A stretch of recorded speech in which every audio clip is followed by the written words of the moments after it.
welcome to the Paranormal Concept Show, exclusive to the Paranormal UK radio network. And my voice is a voice you haven't heard for a few weeks. And I am in the studio with my lovely Richard Clements, and Mr. Paul Rook will be joining us very shortly. Hi, Rich. Hello, where have you been? I've been on holiday. I had a sneaky little holiday in there as well. Oh, yeah, it's about time. Yes, and me and Paul and held the fort for you. Yeah. So you had a good time then? Yes, I did. Yeah, I had a really great time. Thank you. And I talked about 2 years ago dealing with my social anxiety and my fear of travel. I've started that journey. Oh, that's good to hear. I travelled all the way to Spain. I had someone with me holding my hand the whole way, but I did it. Yeah, so I've started that journey. So that's really, really good. So I'm really proud of myself at the moment. Oh, that's really good to hear. I'm glad. Sort of like, it's little steps. So, yeah, brilliant. It is. And on top of that, I am still doing my apprenticeship, but coming to the end of that. So that's another reason I have been on and off the shows for the last few weeks. Coming to the end of that, I've got one more exam to do, but I'm getting there as well on that one. Gosh, I'm like breaking all sorts of boundaries. Exam time. Yeah. Oh, well, you're still a very busy woman anyway, but it's great to have you back. Pray tell, what have you got planned for us this week? Because I haven't got a clue. I know, I've kept this one quite under wraps, but it's not particularly anything that bad, because in our studio this week, we have our lovely producer, Mr. Andy Mercer. Hello. So I'm not that bad. That's all right. I'm bad, but not that bad. You're not that bad. You're bad, but you're not that bad. No, I'm joking. No, because since we came back after Christmas, really, we've done quite a few shows, and generally in the show at some point we've gone, Andy Mercer would know that. We really need to get him on and talk to him, pick his brains on a few things. So, this is really a general discussion of things that have come up for us that we don't know. And we thought you would. Okay. Oh, yes. I remember sort of querying something. Yeah, and it always is, Andy would know. Yes. Yeah. And we said we'll write it all down, and then we'll go back, and then we'll get him on a show, and we'd ask him all these questions that that have been popping up. Because you are a wealth of information, Andy. You know this, right? Well, I do seem to sort of absorb useless information like a sponge, as I'm often told. So. And a lot of psychological stuff as well, which is stuff we sort of skirt around the edges of. You're really good at that stuff because that's your job. I suppose it does help, doesn't it? One's profession is involved in things. Yeah, I'm a bit of an expert on that, as well as being an expert on the occult and many other subjects of high strangeness, shall we say, rather than paranormal per se. And you've had plenty of experiences. Well, one or two of the last 30 years, I suppose, of being involved. A few oddities occur that I can remember, certainly. They're not that common, are they? I mean, but when they happen, don't they? Well, that's the funny thing, to be honest with you. Yes, I would say that's exactly that. A lot of times, things can be... I mean, you go along with it when you're on sort of public investigation, especially. You kind of go along with people getting spooked by stuff. And you think, I can probably see how that's really happened, but, they're enjoying it. I won't spoil by saying too much. But there are definitely those occasions when you think, I have no idea how that happened. That is just really strange. And it is... it's fascinating when you get those kind of experiences where you really can't think of a physical explanation, psychological explanation, or anything like that. And there aren't many of them, but what I've got, they're pretty good, I think. So, yeah. Exactly. Yeah. Not just that, but every week you release a video. Oh, yeah. On the cryptid files. Mm-hmm. My little YouTube channel, which I've been running since Halloween, actually. Last year it first started. I'll be putting up episode 22 tomorrow. Really? 22 episodes, 22 weeks worth every week. I'm quite amazed with myself. I think you're doing really well. It's been fun. I mean, I've kind of homed it down to there's usually only 3 or 4, and usually the first couple are things online that I've found that I can't really explain. I mean, one of the things you discover when you make these videos is that it might be a video 2 or 3 minutes long, but it takes more like 2 or 3 hours to put together, and you tend to see the same clip over and over again. And there's been a few where I've watched it and actually thought, I can't explain that. That's really got me to think, no, I can see how that's worked now, how that's been done, whether it's fake or just mistaken. And you think, after a couple of hours of work, you think, I can't use this because I can see where it's not worked or isn't real. But so the ones I use, I try to make sure I can't find an explanation for. Some of them have been featured before by other people, but they've not done an analysis like I like to. I really look at the footage, I slow it down, our brightness increased and contrast, and zoom in on things like that to try and give you a bit more of what's going on, rather than just showing the clip, which some of these channels tend to do.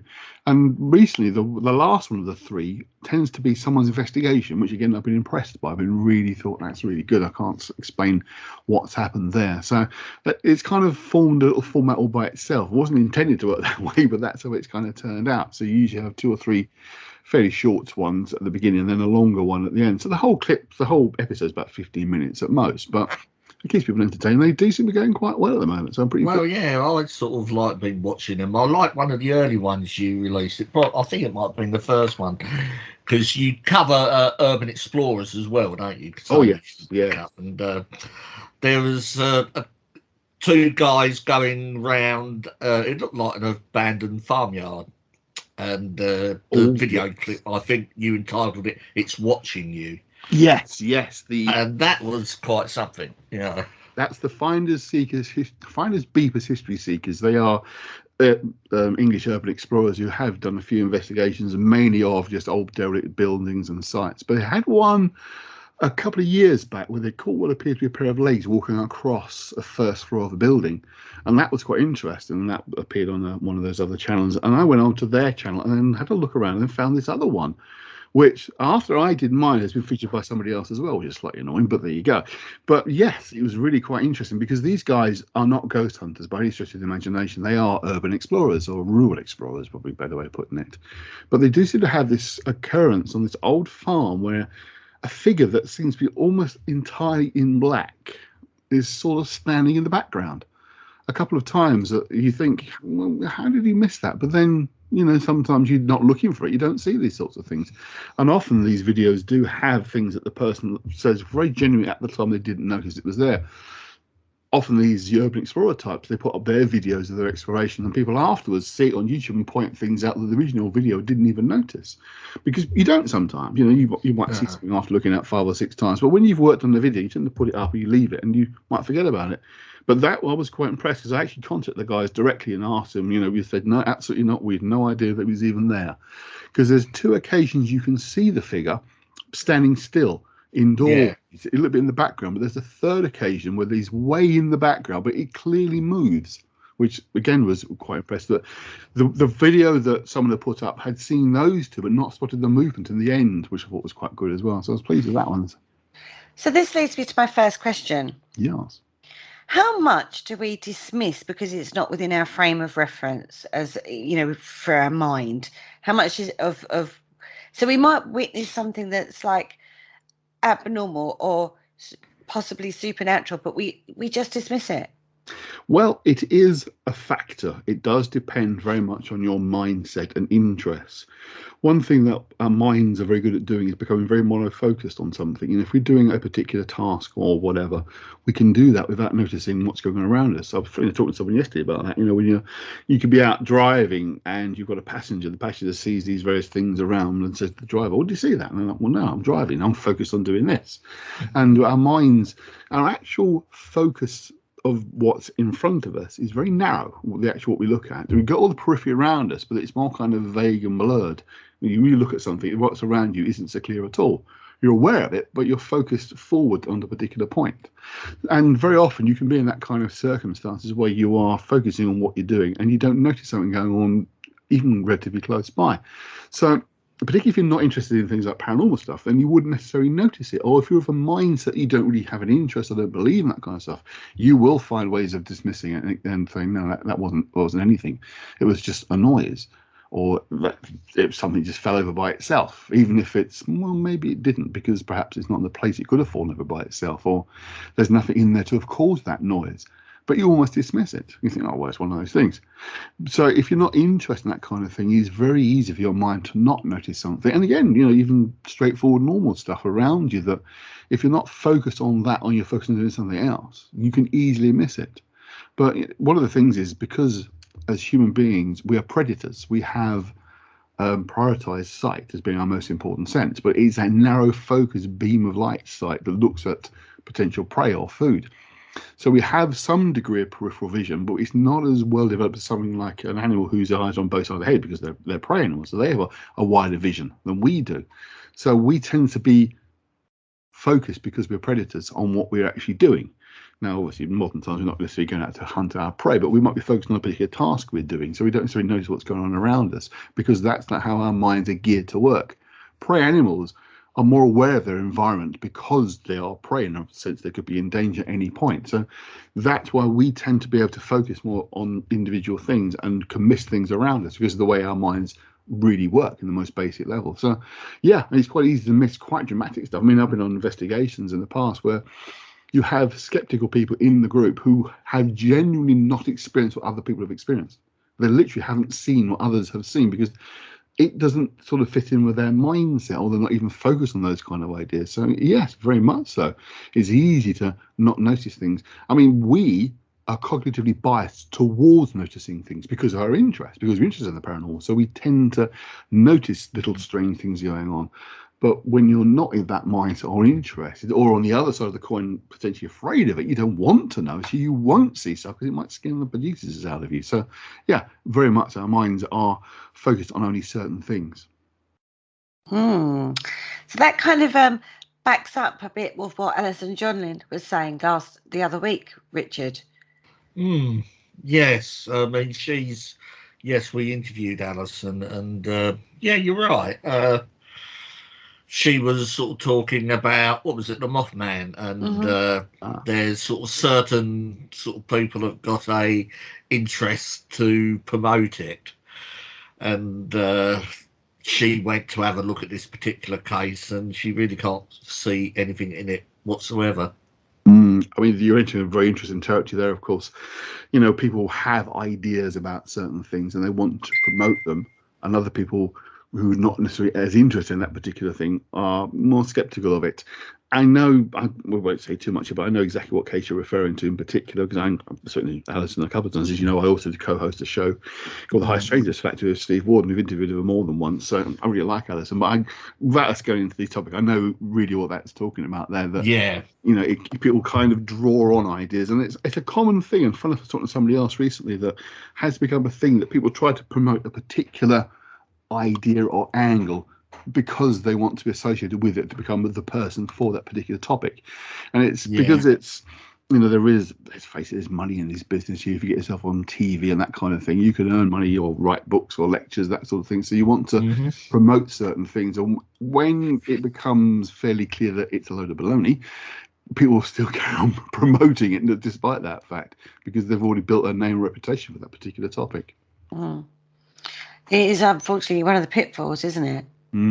It's unfortunate that the ease of which you can now become known for a particular thing within the field of paranormal has become far, far more easy because of the internet, because of social media. Whereas back in the day when I first got involved, none of this stuff existed in the sort of early 90s. It wasn't around, you know, nothing at all. So, you know, no one was driving for media and fame, because there were no ghost programs on TV. Now they're all over the bloody place. So there's plenty of them.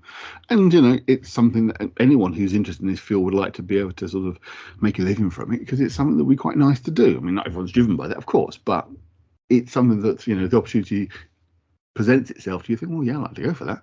So there is an understanding that if you can carve out as being the person for a particular topic, then you might become the go-to guy for that particular topic. I mean, there's one guy now who's become quite famous for a particular part of the UK, where he's seen everything from Dogman, Pigman to the Bigfoot and aliens and everything else, all in the same area.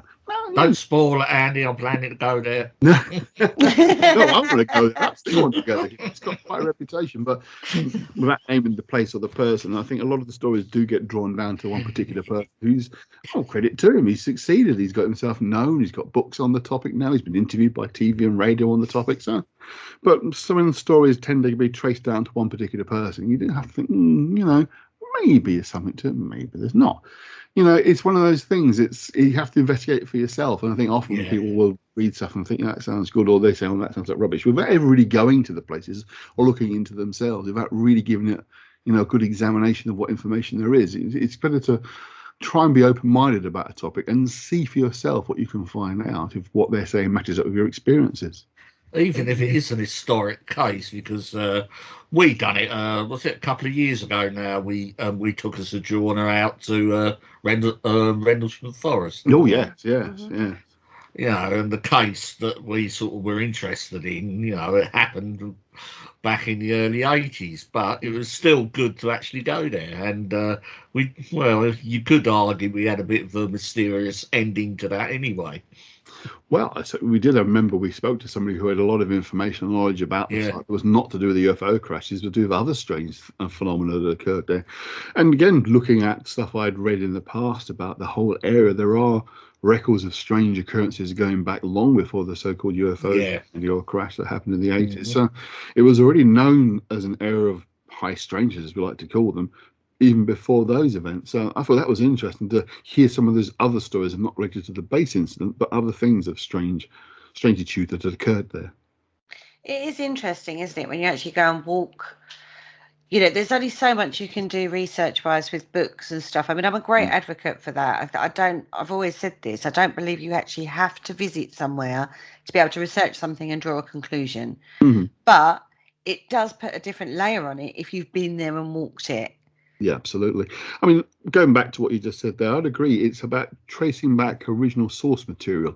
You know, if it's a second or third hand story from someone's book of somebody else read of somewhere else, then, you know, you have to look at it. But if you can't get to a particular place, trying to get back to as much source material as possible is a good way of doing it. I mean, one of my big interests, as you guys know, is the Dyatlov Pass incident in the Ural Mountains in Russia, which you can't go there now, that's for sure. But, you know, it's hard to get there at the best of times. So, I mean, I'm never going to get a chance to visit it. But looking at sort of direct translations of the Russian documents of the time gives you more of a feel of how the investigation was done or not done, quite badly. So, you know, there are times when there's no way you can get to a site yourself. But if it's possible, it's always worth visiting someone that's mentioned that you find interesting. But yeah, I mean, get to the source material, the first-hand accounts of these things, or speak to people who have been there. I mean, remember, obviously, Kelly and I spoke to I forget his name, the chap who wrote the book. Keith McCluskey. Keith McCluskey, yeah. Brain went there for a second. Yeah, I mean, talking to him was fascinating. And he said, you know, you really get a sense of what it was like when you go to the site. It gives you more of an idea. And places like that are remote, we're never going to get to. So you do what you best to speak to someone who has been there. But if it's someone that's accessible, like a local wood or something, then yeah, always check it out yourself, definitely. Yeah, I totally agree with that. There's nothing wrong with that. However, sometimes the original source material is very difficult to translate. We have a problem, don't we, as humans, because we always look through the spectrum of the present. Yes, we are filtered. We filter through what we have as our own understandings of things initially, yeah. So we can sometimes be condemning or negative about something that of its time made perfect sense, but might not to us later. We've seen this quite a few times in various topics that we've covered. You know, just looking at the black dog. We talked about the black dog, and I know you've been researching that yourself, Andy, recently. There's is it the Bungay Church? Yes, that's a funny coincidence, really. As you mentioned, you were working on that particular show or talking about it. I've actually worked on an article for a magazine on the black dog, trying to, again, go back to early references to it, not just to like modern books. So there are a couple of excellent books out there. Because, you know, I've got quite a collection of folklore books from the Victorian age, and there are some first-hand accounts of people's experiences of seeing this large black dog, which is just a large black dog, not necessarily the demonic dog that the black shuck is supposed to be. But so again, you can look for the original source material in terms of what people have said at the time and build from there. But it doesn't mean to say it's any more true than we were saying in modern times. You know, they could have just made it all up even back then, quite possibly. But to read those kind of accounts of seeing these almost horse-sized black dogs, it's pretty interesting to say the least. And we've talked about that with Matt Arnold in regard to when we've talked about Bible references, and he's saying you've got to do it. You've got to read it as they would have meant it back then. Yeah. It's very analogous rather than literal. Yeah. Whereas when we read an account now, we take it kind of literally. Yeah, so it's one of those things that, again, you can approach various paranormal topics with a particular mindset of what you already think they are, that will then blind you to other possibilities. I mean, one of the things that myself and my friend Steve on our show often talk about is, you know, the idea that UFOs, are they nuts and bolts spaceships? Well, of course, some people will insist absolutely that's all there, and that's all they're even considered as a possibility. that Bigfoot is only an unidentified cryptid. It's a living, it's an unknown mammalian type animal that somehow has avoided capture or eluded capture, but it is just a flesh and blood animal. Again, is it? People come with that mindset, and it's one of those things, particularly in the Bigfoot world, they are very, very adamant. They won't accept any other possibility other than it's an unidentified living creature that's not being captured or caught.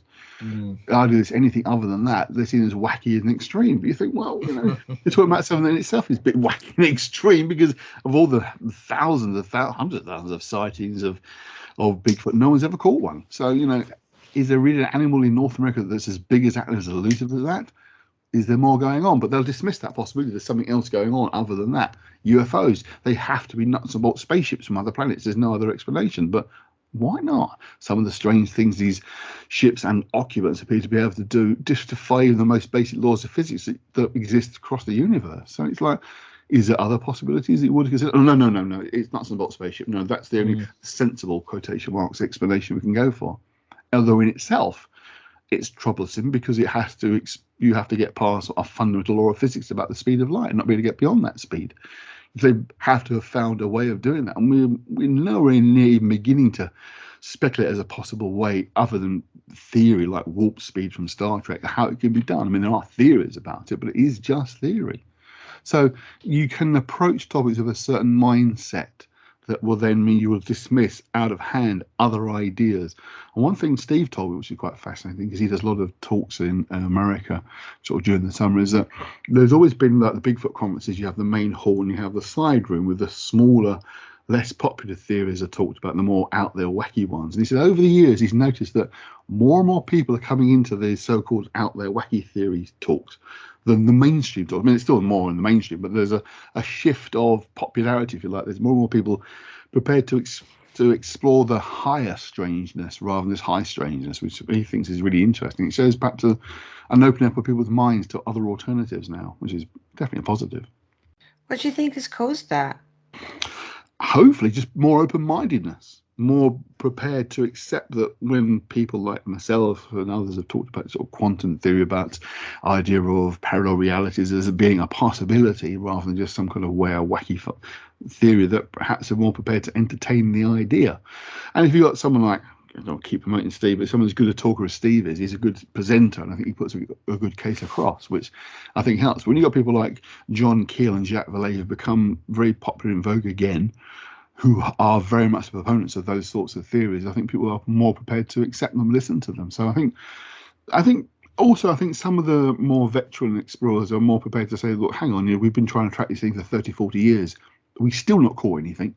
We're still not going to know evidence. Something must be going on. Something more must be going on.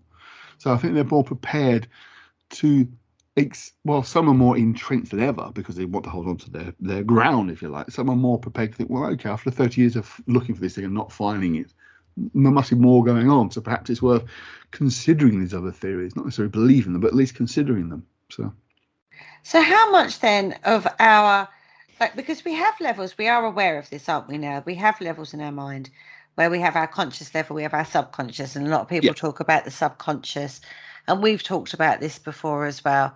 How much of these experiences are things that are bubbling up from the subconscious and are actually almost, I don't want to say hallucinogenic, but we trick ourselves into thinking that, but it's actually a bubble up from a deeper thing. Or other thing, because I can't think of a better word for it. I get what you mean. Yes, my own personal thinking, as you guys know, and those who have heard me rub it before, I'm a psychotherapist of a Jungian model, Carl Jung.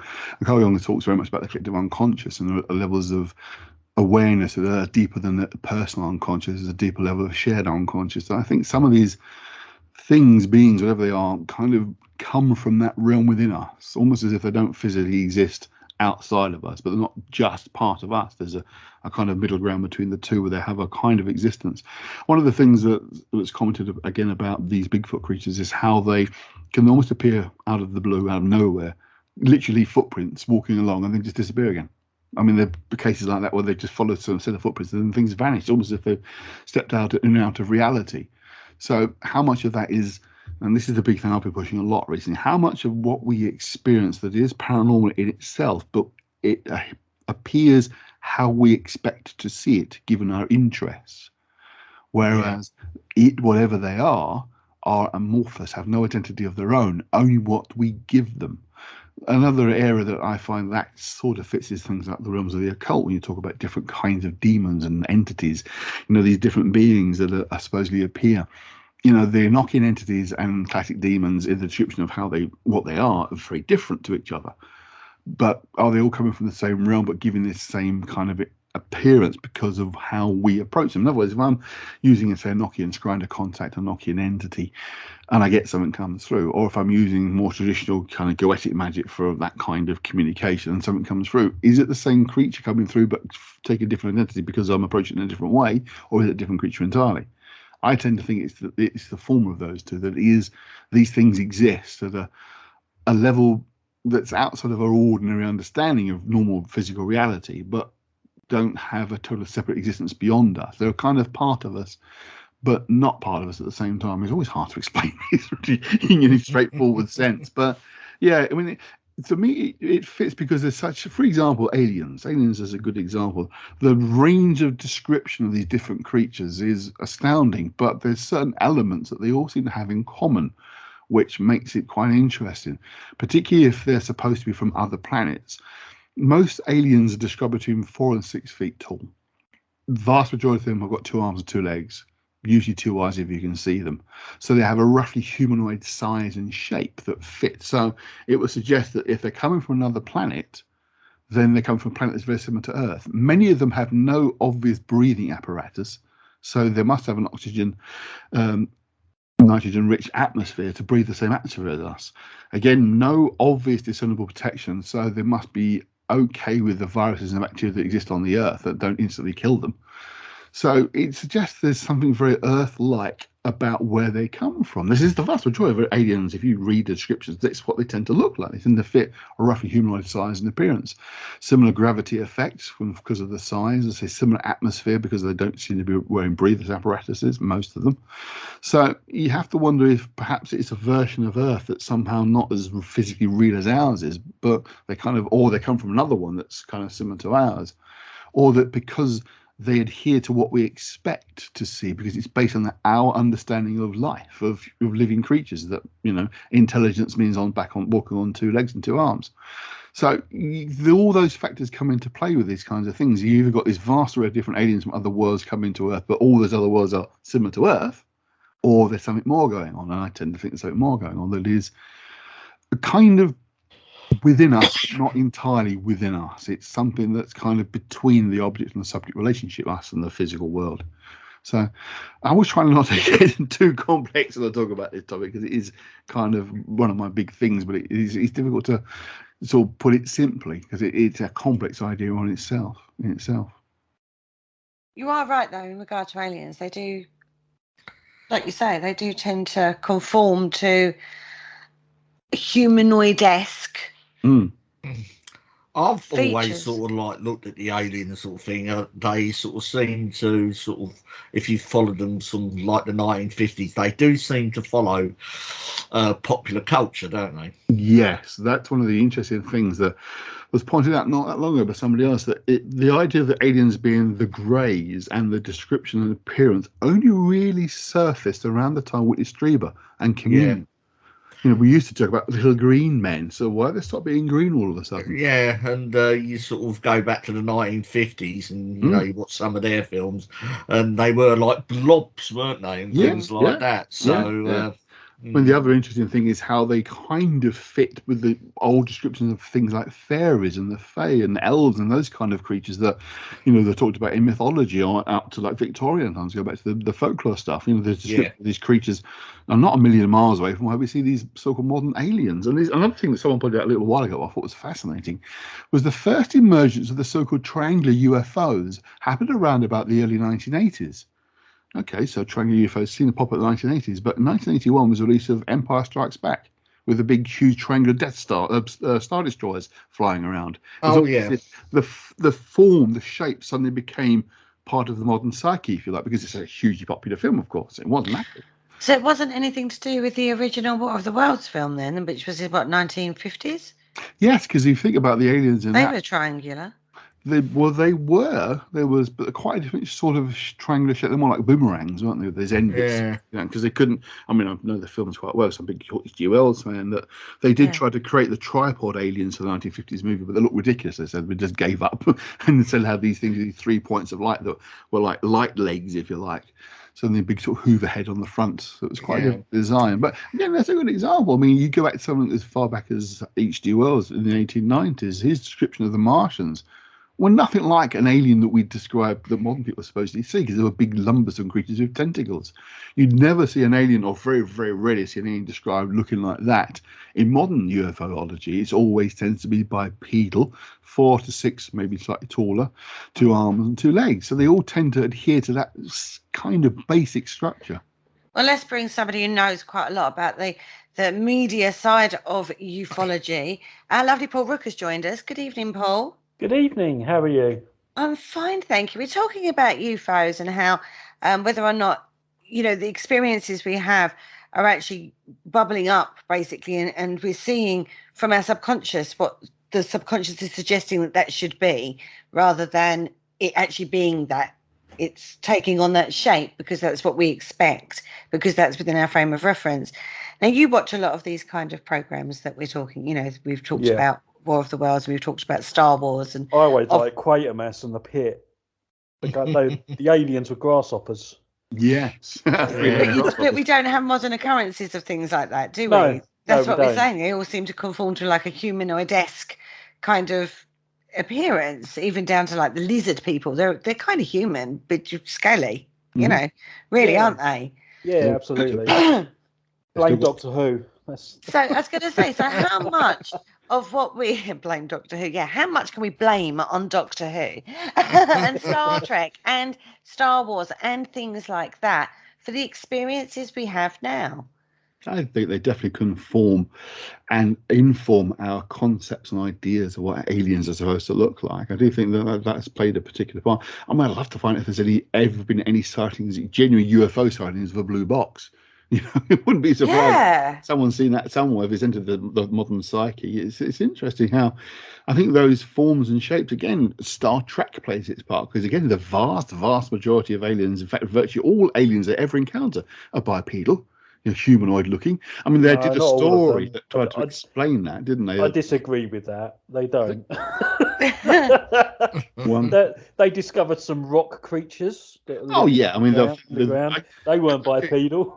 I'll change that back to the modern Star Trek, the Next Generation. They tend to be the vast majority of those. Yeah. But also, I think the budget plays a big part in that as well. Obviously, it's disguise a human and make the rocks. But it's very frowned upon when you have to lop limbs off of people just to change their appearance. So, what level then in our brain, going into our brain, at what point then is there that point of it's too ludicrous to be true, so we do dismiss it and it doesn't enter our psyche? At what point is there is there even a cut-off point where we don't translate it into something into our frame of reference because it's too ludicrous for that? I suppose the answer ultimately would really be no. I think there isn't a particular way you could say there's a cut-off point. I mean, there are examples in history where, for example, indigenous people have literally not seen something because it was so far from their understanding of the world that they just couldn't grasp it. But one of the features of human psychology is that we automatically, without no thought to it, we instantly compare whatever we encounter to the things you already know to determine what we're facing, what we're dealing with. That's why we can easily misidentify things if we're not quite sure what we're seeing. I mean, again, a real example of how our minds work is if you take any situation, you have 2 circles on a line in the right sort of position to each other, you'll always see a face. No matter how unfaced like it might be, you'll see a face, because that's how our brains are geared to see things. But I mean, the example I was thinking of, there was one I read years ago that absolutely fascinated me. When Christopher Columbus's crew, if you like, first turned up, when you read the local native description, it was as if these people appeared from nowhere.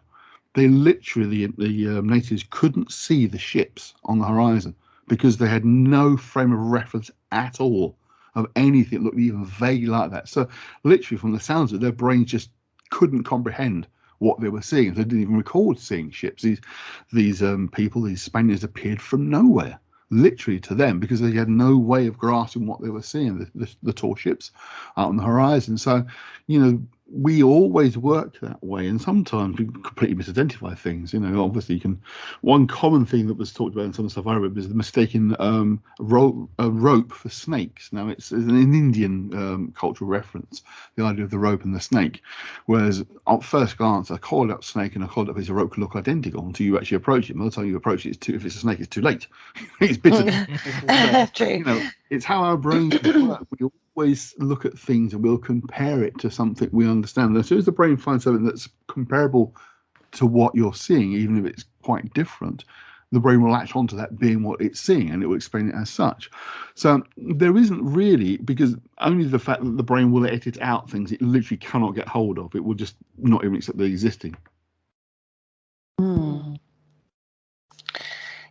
Interesting. So this leads us on to Alison again mentioned a case that she was to do with Dogman, and it was her friend that was on the show. Guys, I've forgotten her name. Kelly, wasn't it? Kelly, no. Kimberly. Yeah. Oh, yeah. Yes. When she was younger, they'd had an experience of a dogman creature, and all the adults had got together and basically sort of like had changed it to make it less scary for the children. So they kind of referenced it as a rabid dog. Mm-hmm. Yeah. To make it more acceptable, less fearful for the children, basically. Yes. So they kind of dismissed that experience for the children. They changed it into something that was, still scary, rabid dog, but not terrifyingly supernatural. Yes, I mean, that puts you within the realms of the known, a rabid dog. Yeah. It's one of the things that's always the case of our mind psychologically. We always prefer the known, even if it's unpleasant, to the unknown, because the known is quantifiable. It might not be great, but it's preferable to the unknown, which is unquantifiable and could be anything. So it kind of, the logicality, you see that sometimes people will come up with descriptions of something and explanations for something, and you think it's just ludicrous, but it feels more acceptable, more comfortable. It's got a particular name, and I can't remember. It's basically you reach for the illogical because it's comfortable, and I can't think what it's called. It's got a term that basically means you'll grab anything that's more comfortable as an explanation of how ludicrous as opposed to the uncomfortable explanation of something. And say it's got a name, but I can't remember what it's called. But we do tend to do that. So if we're interviewing somebody and they've had an anomalous experience, something that's completely bonkers, they might be quite honest and say, this sounds like completely bonkers, but this is what I experienced. Yes. But then again, they might have changed that into a frame of reference. Yes, that's likely on a number of levels. The first and perhaps more obvious one is they don't want to be thought of as being bonkers. So they will tone down the description or try and make it fit a more comfortable narrative because they don't want to appear to be complete crackers. Secondly, the way the brain works, again, is we tend to construct narratives out of what we're seeing that might be more random. I mean, a good example is often when you try to explain your dream to somebody, you will always embellish it. You'll always make it more linear, more flowing, as compared to what you kind of know actually was kind of going on. It was more kind of jumbled up and messy. But because of the way we like to try and explain things, we tend to create stories. We add and embellish, not even intentionally. We'll just kind of make it flow a little bit better to try to describe what we're seeing in a dream. So we tend to do that with our experiences as well. We try and make them seem to make more flowing sense, if you like. So that tends to happen. It's not necessarily a conscious thing that we do. It's just it's the way we try to organize our thinking, our thought processes when we're experiencing something. Anomalous experiences themselves, by their nature, are anomalous, as we don't know what's going on. So we can't necessarily describe exactly how we're seeing, but even mundane stuff that can happen. You could have, for example, in court, you have two witnesses to an event. Both of them will stand there and say what they genuinely believe they witnessed and experienced, and there'll be differences. Now, not to say one of them's lying and one of them's not. It's just because of perspective can make a difference. Our understanding of the world will make a difference. There was a very good advert on TV a few years back that really kind of showed this. It showed a young guy looking more like a skinhead running towards a man in a business suit carrying a briefcase, and it looked from the angle we were watching that he was going to rob the guy, steal his briefcase, and run off with it. And then we see the same thing from a different angle, and you can see that the skinhead guy was pushing the businessman out of the way as the masonry was falling from a building. So he was saving his life. You know, if you'd been person from camera angle A, been person A watching, you'd have seen this guy mugging this, but pushing him over and looking like he's trying to steal his briefcase. But from person B's perspective, they could see the rubble falling. This guy's just saved his life. You know, these two people seeing the same experience, but from different angles, so they have a different description of what they believe they saw. Again, your own interests, your own mindset and experiences will determine how you view things. You know, it's like the police turn up at your front door. You know, if you're criminally minded, you're going to be panicking and worrying, oh, God, they're after me. You know, they're going to get me. But if you're a law-abiding citizen, you'll probably say, oh, yeah, how can I help you, officer? You know, your approach will be very different depending on your life experiences. So that is in all our experiences, all the things we do, but our mindset determines or predetermines how we're going to respond to something. Again, it's not a conscious decision. It's just that's how we work. We work with the familiar, and we'll make something more familiar to fit what we're experiencing, to might try and be more comfortable with whatever that experience might be. So as investigators, how can we be aware of getting the relevant information that we need without leading the questioning, because you're not supposed to lead, are you? You're supposed to just listen, and then understand the differences to find the garners of truth that are in there. It's difficult because truth itself, really, as we're saying, is subjective. It's based on one's personal experiences. And one thing you're never going to mitigate is how the experiencer experienced what they experienced. You know, you try to interview them, and all the things I've just talked about will play a part in their description. All you can do is just take it down, what they're saying to you, and try and work with that. Because again, you see, you're left with a couple of mindsets here. Our mindset as the investigator, again, depends on our interest and our own approach. Going back to what I said before, if you're a Bigfoot enthusiast who's kind of convinced they're flush and blade creatures that we haven't got caught yet, you listen to someone's description of their experience of the Bigfoot, then you're going to try and fit it in the narrative that you understand, because it fits what you want to think. If they then talk about the Bigfoot that stepped into the silver spaceship, or the door that opened in the middle of the forest and it walked through it, you're like, I don't know that bit. You know, that's dark. That doesn't fit my criteria. I'm not going to investigate that bit. That tends to be how people will work. But if you're very much in favour of the transdimensional version, if you like, then you're going to focus on that part of the story, because that's what interests you. It's hard to not focus on the stuff that interests you more, or that does adhere to what you think. But even if you can do all of that, block it all out and be as objective as possible, it's still the mindset of the observer that's going to be dominant, if you like. It's going to be informing your understanding of what their experience was, because they will edit things out or rearrange them.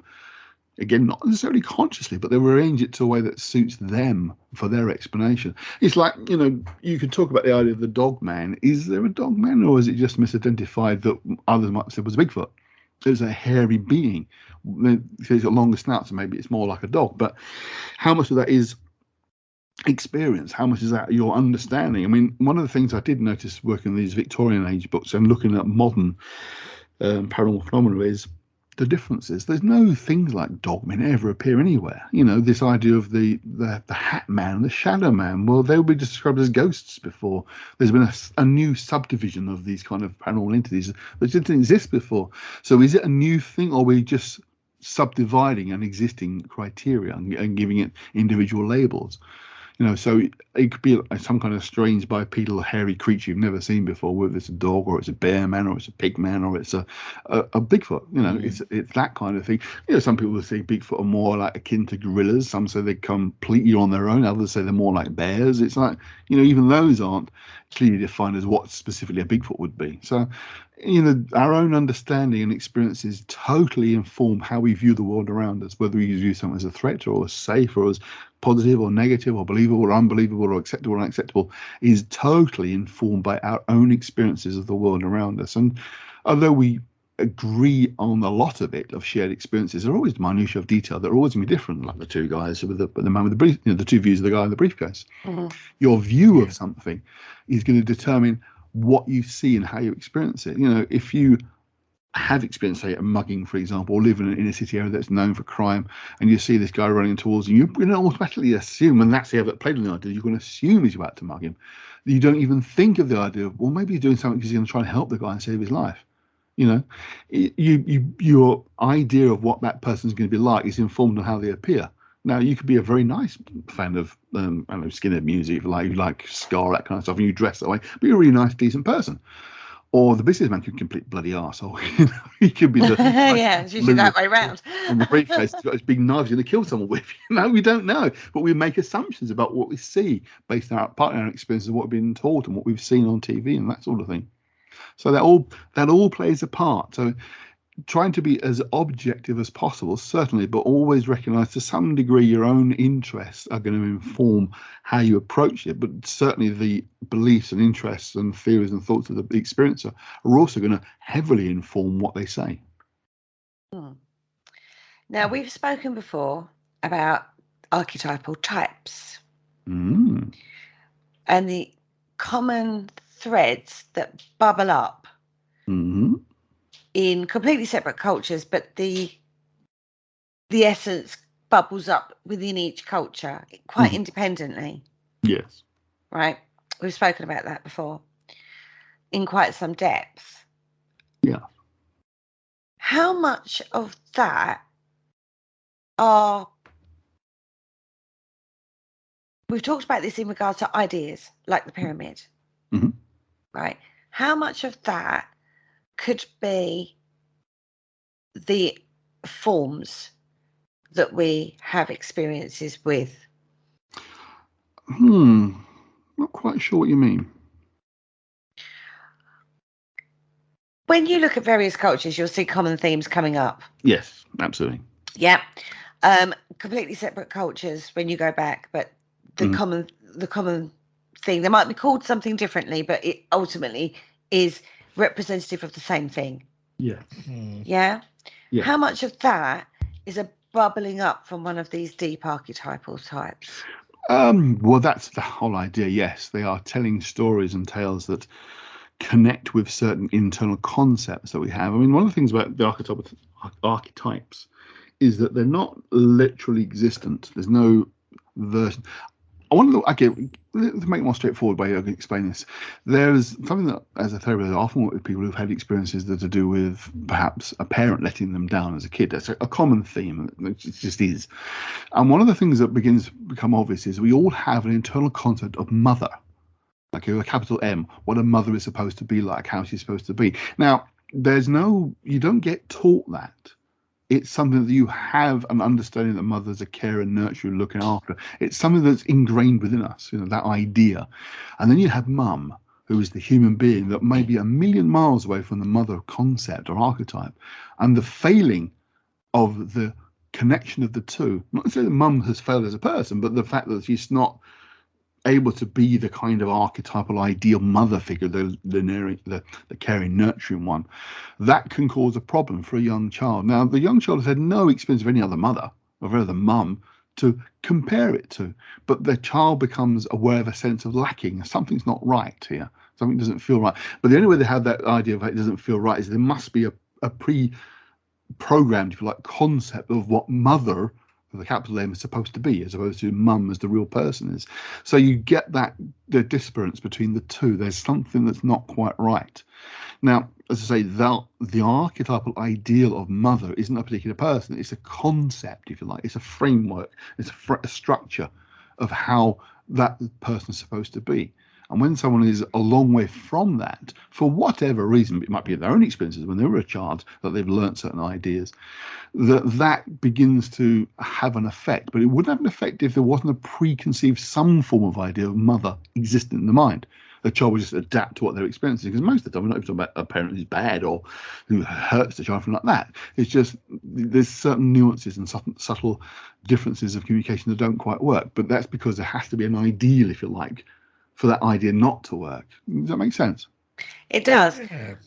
At this point, I want to talk to you, and I want to bring this thread through of the higher arcana cards in a tarot. Because they are basically what we're talking about, the archetypal types of representations, aren't they, of these archetypal types effectively? Well, essentially, yes and no at the same time. Yes, because some of them do adhere to what, if we talk about Jungian archetypes, because that's where it all comes from, Yeah. some of them do fit quite well, but others don't directly. But I always feel the caveat that Jung actually said, although he identified a relatively small number of them, there are probably thousands. So, yeah, some of them are more powerful, more directly effective, like mother, father concepts. They are more effective. Others that might be seen as more esoteric, like esoteric in the sense of kind of lost, disappeared. Some have disappeared, some have faded because they no longer have relevancy. They're not static, they are evolving. But yeah, one of the things that, I mean, Jung himself didn't do a lot of work with the tarot, but there is a certain idea behind some of this stuff that you can certainly see links in with the archetypal concept, certainly, yeah.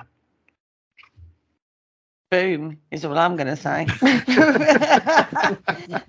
Because all things are connected, right? Of course, that is very true. In ways that you wouldn't always think. Hmm. And this is the beauty, or this is the complexity. I say the beauty is it's beautifully complex of our brain, of how people and cultures and societies over the years translate things, put things down into tools and usages to try to make sense of the world around them, and link into something other. Yes, I mean, that's essentially what was said before. That's how our brains fundamentally work, by association. You know, we understand things, new experiences based on what we've experienced before. And that's of all experiences. You know, it's I often say, it's like, how do you know when you pick up a knife, you've never seen that particular knife before? You know it's a knife because it's not a fork, it's not a spoon, it's not a car. Your brain can compare it to the idea of something. That's not an archetype, that's just an idea. But when it comes to these concepts of father, mother, etc., go to the tarot, the emperor, the hierophant, all these again are concepts that are don't exist in themselves, but they're ideals that give us help and inform us of what something actually is.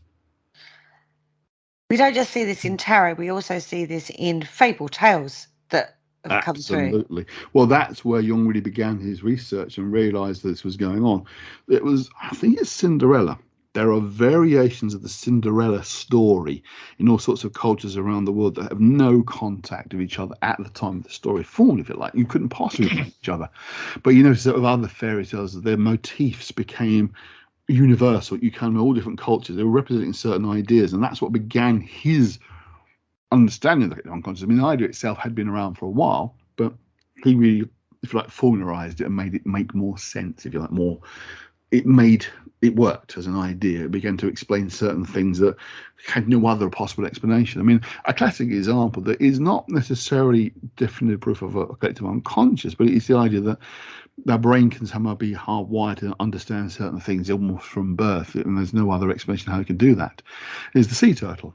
I may have talked about this before, but it's always fascinated me. You know, a sea turtle mother becomes pregnant, goes onto a beach, lays the eggs on the beach, buries them, and then goes off. Never comes back to the eggs ever. The egg hatches, the baby sea turtle heads straight for the sea. Now, how does it know how to do that? Where has it learnt that? It can't, you know, there's no way that information can be learnt. It has to somehow be programmed into the structure of the brain, how their brains form. Now, they're, compared to us, relatively simple creatures. We are far more complex. We know that our brain activity is far outstretches any other creature on the planet. It really does, you know, in terms of neural activities beyond anything else. So ours are complex. So the idea there's more complex ideas that form with the formation of the brain. And the idea of these archetypes form with the formation of the brain. That would be like a scientific explanation of how they got there in the first place. But it's all interconnected, as I say, because all these different cultures have the same thing. Whether the sea turtle is in, I don't know, Madagascar or North Africa, you know, different parts of where sea turtles land, they're still kind of spread out. There wouldn't be the same batch of sea turtles who have known each other who had the same idea because they copied each other. They're just sea turtles around the world where the sea turtles exist. So, you know, that idea that these ideas themselves spring from deep understandings of how our mind structure, if you like, creates this archetypes. I mean, that's part Jung, part me. I have to take some of my own sort of personal thinking on the idea. But yeah, there's no doubt that those things absolutely inform us. Things like the fairy tales, myths and legends, there are similar themes. I mean, a good simple creature example is the dragon. Now, as far as we know, there are no dragons that can fly and breathe fire, etc. Have never existed on Earth ever. Even there's no dinosaur that fits that description. If it was a dinosaur, it would die before we existed. But yet, the idea of a dragon is something you find in so many different cultures around the world that have no connection to each other. You know, dragons, serpents. Serpent's the other one, isn't it? Yeah, I mean, they don't necessarily look exactly the same. I mean, you get things like the Chinese dragon and the Welsh dragon are quite different dragons, but they're still they can fly. They don't. The Chinese don't breathe fire, but the appearance is not dissimilar. You know, that where's that coming from? That's one's always fascinated me. These creatures that have never actually existed, and yet you find them in so many different cultures around the world. These are good examples of archetypal ideals. I mean, you could talk about the archetype being this creature of strength and power. That the dragon represents that, if you like. God, blimey, guys, we're certainly delving into the depths of brains tonight, aren't we? And how complex our interpretations are. Which is what it is, isn't it? Oh, absolutely. It's one thing clients often say to me is I didn't realize how complex my brain was. So when you talk about sort of like fables and stuff, would that be along the line of Joseph Campbell's work? There's certainly similarities. I mean, he was more of a collector of the stories, didn't necessarily look at the deeper underlying meanings as such. But yeah, I mean, I think that their work kind of coincided with each other, really, Jung and Campbell. Yeah. But it was, I mean, even the idea of myths and fairy stories actually being stories of understanding about how the world works and of ourselves is a very old idea in itself. It's a myth and fable of its own. They've been around for such a long time, but it's recognizing why they were important to us and how they repeat themselves. I mean, a lot of the more famous films, for example, that have been around, they tell the same kind of story. They relate into myth. I mean, you think about the Downs in distress being rescued from the dragon. If you put the dragon in a black suit with a mask on and make him breathe funny, you've got Darth Vader and you've got Luke Skywalker rescuing Princess Leia. It's the same story. It's the same kind of thing. It appears over and over again. I mean, one of the things that people have commented with the Harry Potter stories, I'm not going into all of it now, but how many of those mythical themes that she wrote into the story, possibly without even realizing that she was tapping into those kind of mythic fantasies that were in there. Other end of the scale, you got people like Tolkien, who deliberately created mythology, not just stories, but whole mythologies, because he knew how it worked and how important they were.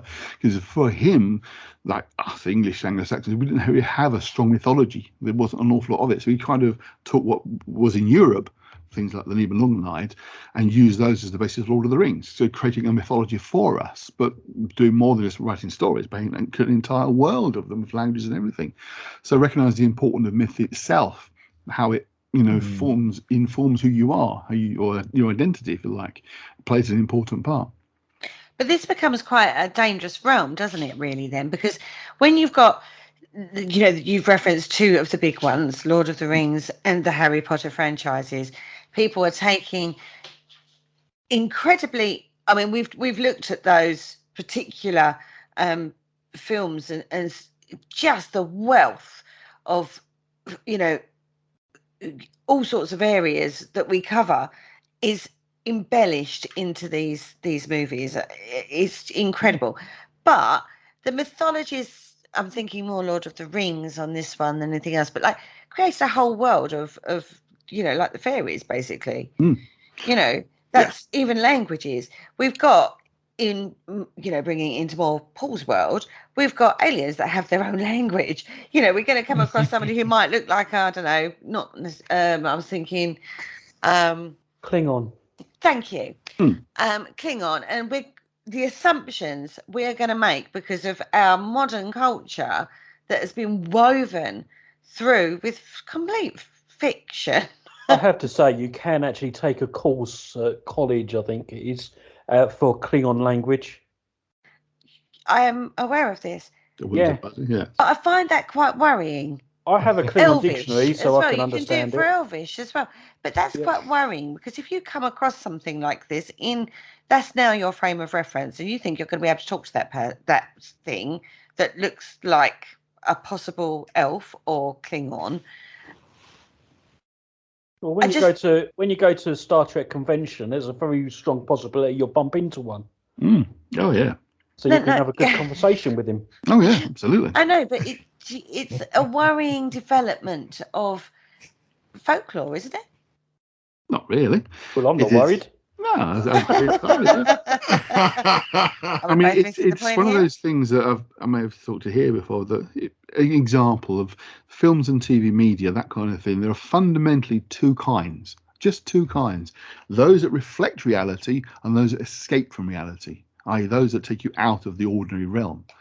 You know, things like Star Trek, Star Wars. The most popular kinds of films, most popular genre, are those that take you out of reality. You know, all the biggest films around the Star Wars franchises, Lord of the Rings, the Marvel films of now. I mean, Marvel says in the so-called quote real world, but they're unreal characters. They're all escapism. Escaping from the real world is what is more popular than stuff that reflects the real world. You know, sort of even crime drama, if it gets more extreme and gets out of the real world. An ordinary crime drama is pretty dull and dry because it's reflecting just ordinary life. EastEnders is popular, but it's still reflecting life, if you like. It's not escapism from it. So things that get you out of the ordinary 9-to-5 day-to-day tend to be more popular because escapism is an important thing. It's storytelling. That's the importance of myth and storytelling. You know, conversation having some recently about, you know, myths, even our old myths, began as stories that were told around the campfire thousands of years ago that someone's invented, but they've tapped into something, probably unknowingly. But Star Wars, Star Trek, they play on those themes. You know, Star Trek is about a positive, bright future where we get on with each other, basically, rather than trying to kill each other all the time. But humanity is now united as one. That's the theme it tries to push. The idea that we can work together and achieve more together, that we're looking for, they seek peace, you know, that's the kind of thing. They're important messages in themselves. They play a really big part. And people often dismiss things like science fiction and fantasy as being nonsense and boring and childish. You know, they're not. They're about reflecting our desire for more, to escape from the ordinary, to engage, to be entertained for a wee while, escape from ordinary life. It's important stuff, and often it's the stuff that's quote serious, the heavy stuff is that reflects life of, you know, the grim intercities and, you know, things being beaten up, and that. It's like, this is supposed to be the serious stuff. That's supposed to be important. Well, why? You know, why is that prioritized as being more important, as more meaningful? You know, look at the films that win Oscars and the big awards. It's usually the big gritty dramas that win these things because they're seen as more important. But why? Why not the stuff that is giving us freedom and escape? You know, it doesn't happen. I think this oneness of the human race should be played to a few people at the moment in this particular world at this moment in time. And on that note, we are going to take a quick break, and we are going to be joined after the break by Mr. Andy Mercer. We're going to delve a little bit more into the brain. Join us right after this.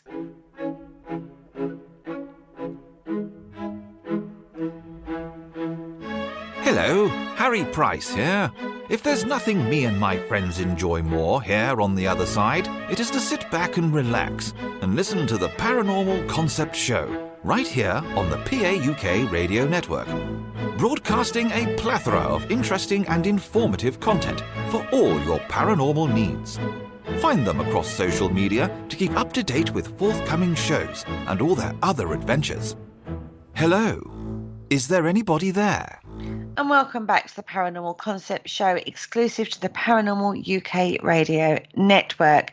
And we have in the studio our lovely Mr. Andy Mercer, our producer himself, an oracle of all things weird and wonderful. And we're picking his brains tonight on the show.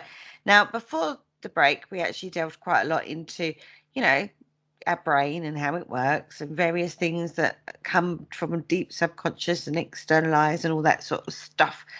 But going into the second half of the show, this was something that came up a few weeks ago. Now, I know you subscribe more to Jung, Carl Jung, in your thing, but I know you would have come across, I'm sure you have, his teacher, Freud. Ooh, won't call me teacher, but yes. Rival. Yeah. No, early on, yes. Okay, now, whenever people look at Freud, there's we talked about this as being a huge misconception of his work. It's all sex-based. Well, he does make a greater emphasis towards the libidic drive than more recent thinkers would do, and it possibly might reflect his own particular mindset. Has been a bit more obsessed with sex, but he also growing up and working in a period of time that was very prudish anyway. I mean, he was obviously in not here because Victorianism was pretty awful, very, very prudish, but it was a general thing across Europe was more prude. So to talk about sex was itself quite revolutionary. to talk about it in the way he was, as in having a sort of important effect and meaning of, in terms of how we develop, was really quite revolutionary and very uncomfortable for a lot of people of that time, certainly. So do you think he was just doing it then just to be controversial? No. I think he hit on something, but he might have taken the concept maybe a little bit too far. It was just the developmental stages in the human being. I mean, the thing that people might know him for is the Oedipus complex, which is based in the Greek mythology. But basically, a young man, it basically turns out he was killed his father and marries his mother. And there's this kind of mother envy and penis envy, all that kind of stuff that probably doesn't really work. But it was exploring stuff on his own. It was very much a revolutionary ideas that were potentially uncomfortable, or were uncomfortable for a lot of people of his time and still modern time as well, but uncomfortable now for different reasons, because he may have been overemphasizing certain things and de-emphasizing other things that were perhaps not as balanced as they could have been. I mean, one argument was that he only had about a dozen clients his entire career, that it was all based on about half a dozen women in Vienna. That was it, sort of very well-to-do middle-class women. And that was where his field of research was too narrow, shall we say. He didn't really encompass enough. But again, it's one of those difficult things, because you have to recognise he is the founder of modern psychotherapy and psychology more generally, in that sense of revolutionising how it was done. But there's also a lot of things that are quite uncomfortable, to be honest with his ideas, because they don't quite work.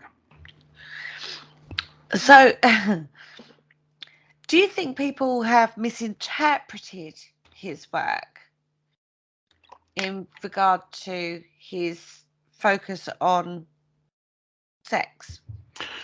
I think oversimplified, I think, is often a problem. It's one of those things that can be an issue where we try to simplify an explanation of something that unfortunately leads to distortion of the topic, of the subject itself. I mean, his big thing more was how much the unconscious part of the mind dominates conscious actions and thoughts and thinking and feelings. That was the big thing that was revolutionary. Exactly how and why it was happening was the area of more of debate. He saw a lot of what we call the libidic drivers being more powerful, the sort of sex stuff being more powerfully motivating us than perhaps it actually is. And often the joke was that you could basically take Freud's ideas down to your problems with your mother, just as almost like a sexual thing almost. Whereas the problems with mother and mum, as we talked about earlier on, is a big factor in most people's neuroses, which is those sort of psychological problems. It is a big factor. It's not the only reason, not the only problem at all, but it does play a big part. So you could say that it may have overemphasized not only the person who has the most influence in terms of emotional development, but how that influence occurs, how it emerges. Most young boys don't go through a phase of wanting to kill their father to possess the mother. It doesn't really happen. It does in some sense, but not in terms of competing for attention, that kind of thing. But the idea of the Oedipal conquering and killing the father, it doesn't really work that way. But it's often simplified into those terms, because it's more easier to digest or understand, if you like. I find it very confusing when I'm looking at different theories in regard to the psychology and the development of that field from people like I talked to you in that you go with Carl Jung, and when we talked about Fodor Nando, what was that man's Fodor, name? yeah. Fodor Nando. Yeah, Fodor Nando. Okay. He was very Jungian as well, and you see a lot more of that influence than you do from Freud. Yes. But Freud comes up time and time again, but he's always sort of related to the sex side of things. Yes, because as I say, that's how he's kind of remembered. One of the two fundamental differences is that Freud is very much reductive. He tends to narrow it down to certain things, whereas Jung is more expansive, or try to give a holistic, more broader picture. And that's why you find that psychological explanations of things like the paranormal or the supernormal or Yeah. psychology tends to be more Jungian based, because Freud would have dismissed all of it until quite late in his life. He dismissed all of it, including the collective unconscious. That's one of the biggest differences. For most of his career, he had no truck with the idea of a collective unconscious. Ironically, towards the end of his life, he actually said there may be something to it, but didn't go any further than that.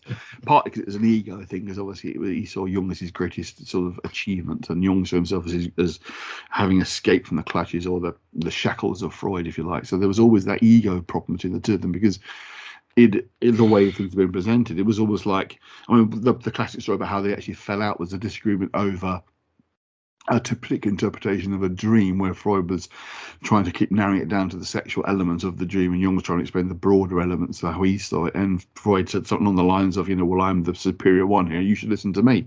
And that was at the end of the friendship entirely. It's like, it was almost as if no matter how much Jung developed ideas, he was always going to be inferior to Freud, because Freud was concerned, which really didn't go down very well, as you can imagine. So they kind of split ways. But yeah, I mean, because Freud is reductive, he tends to narrow it down to certain smaller, sometimes too small, but certainly precise areas.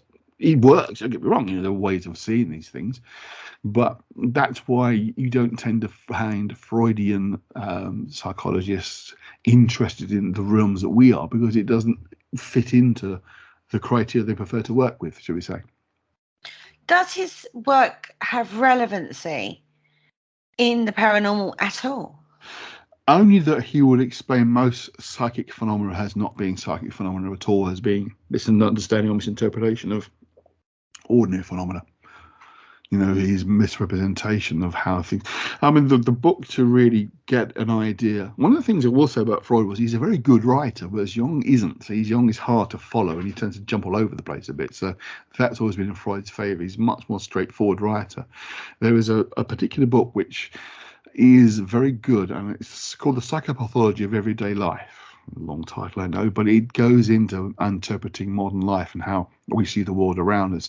That gives you, it's relatively, for Freud, it's relatively short, but it gives you a kind of overview and a basic idea of how Freudian psychology actually works. It's just looking at the ordinary. His interest is in the ordinary day-to-day life and the drivers behind that are more of a personal experience based.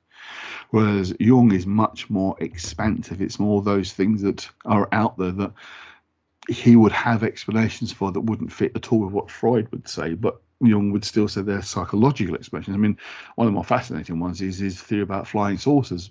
We talk about the objects in the sky as being almost like a modern mythology that's developed now. Now, he never really says straightforward whether he thinks these alien spaceships exist or not. It's kind of, he doesn't quite say either way, but he's saying that our understanding of them is about the development of modern mythology.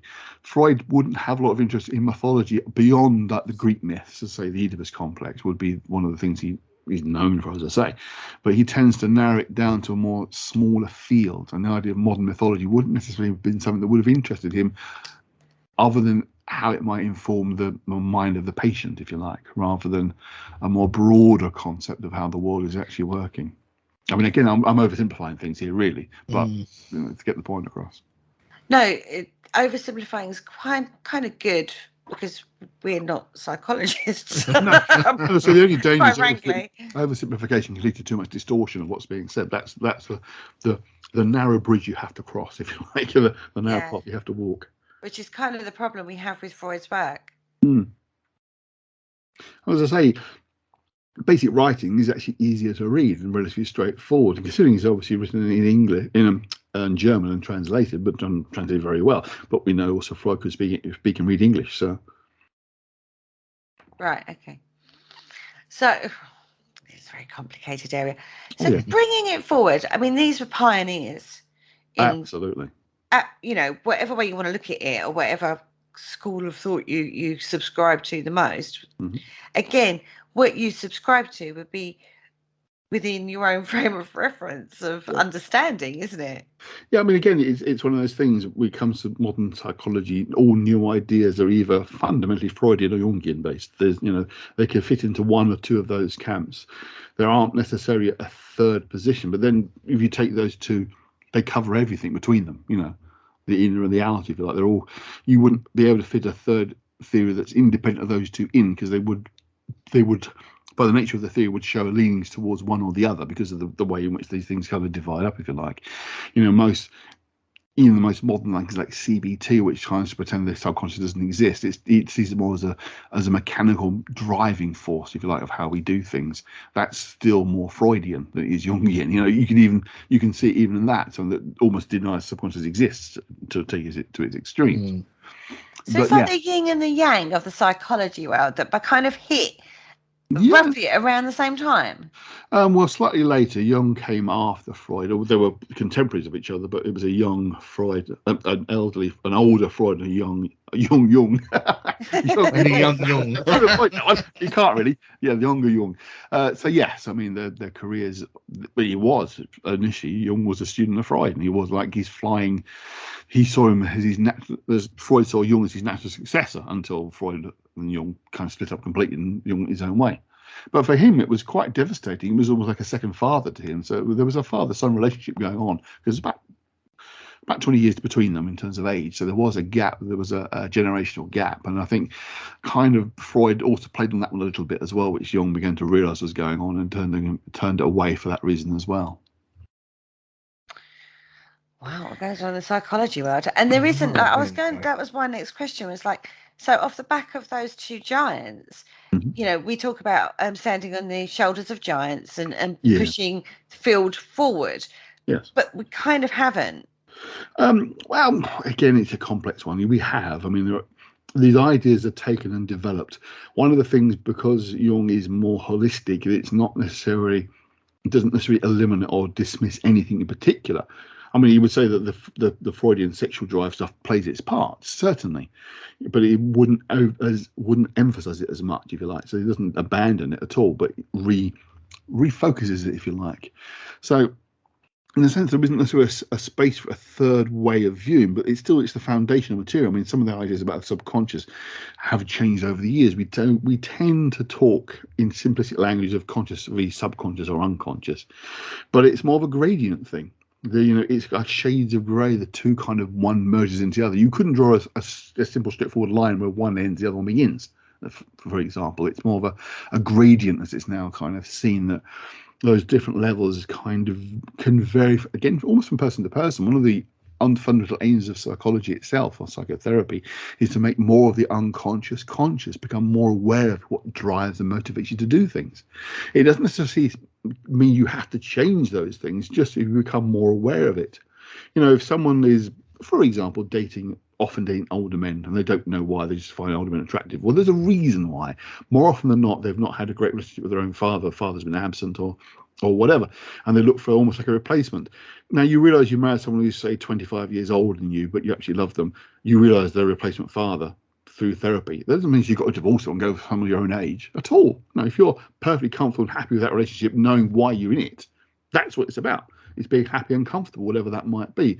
So that's an example of how it kind of works. It doesn't have to be a specific change has to be made. It's becoming more aware of how your mind is working and why you do, what the motivations are, because everything we do is motivated by something. We don't do anything just out of the blue, whether it's from a past experience or we're trying to create something or whatever. It's always because of something. So become more and more aware of why you're doing what you're doing. And what these different forms of psychotherapy offer is different ways of achieving that. That's the thing. It's becoming more aware of your actions and what's driving you, why you do it. And the fact is, some approaches and ways of working will work for some people, won't work for others. Now, it doesn't mean to say there's a failing of the therapy work itself. It just means that for that particular person, it doesn't work very well.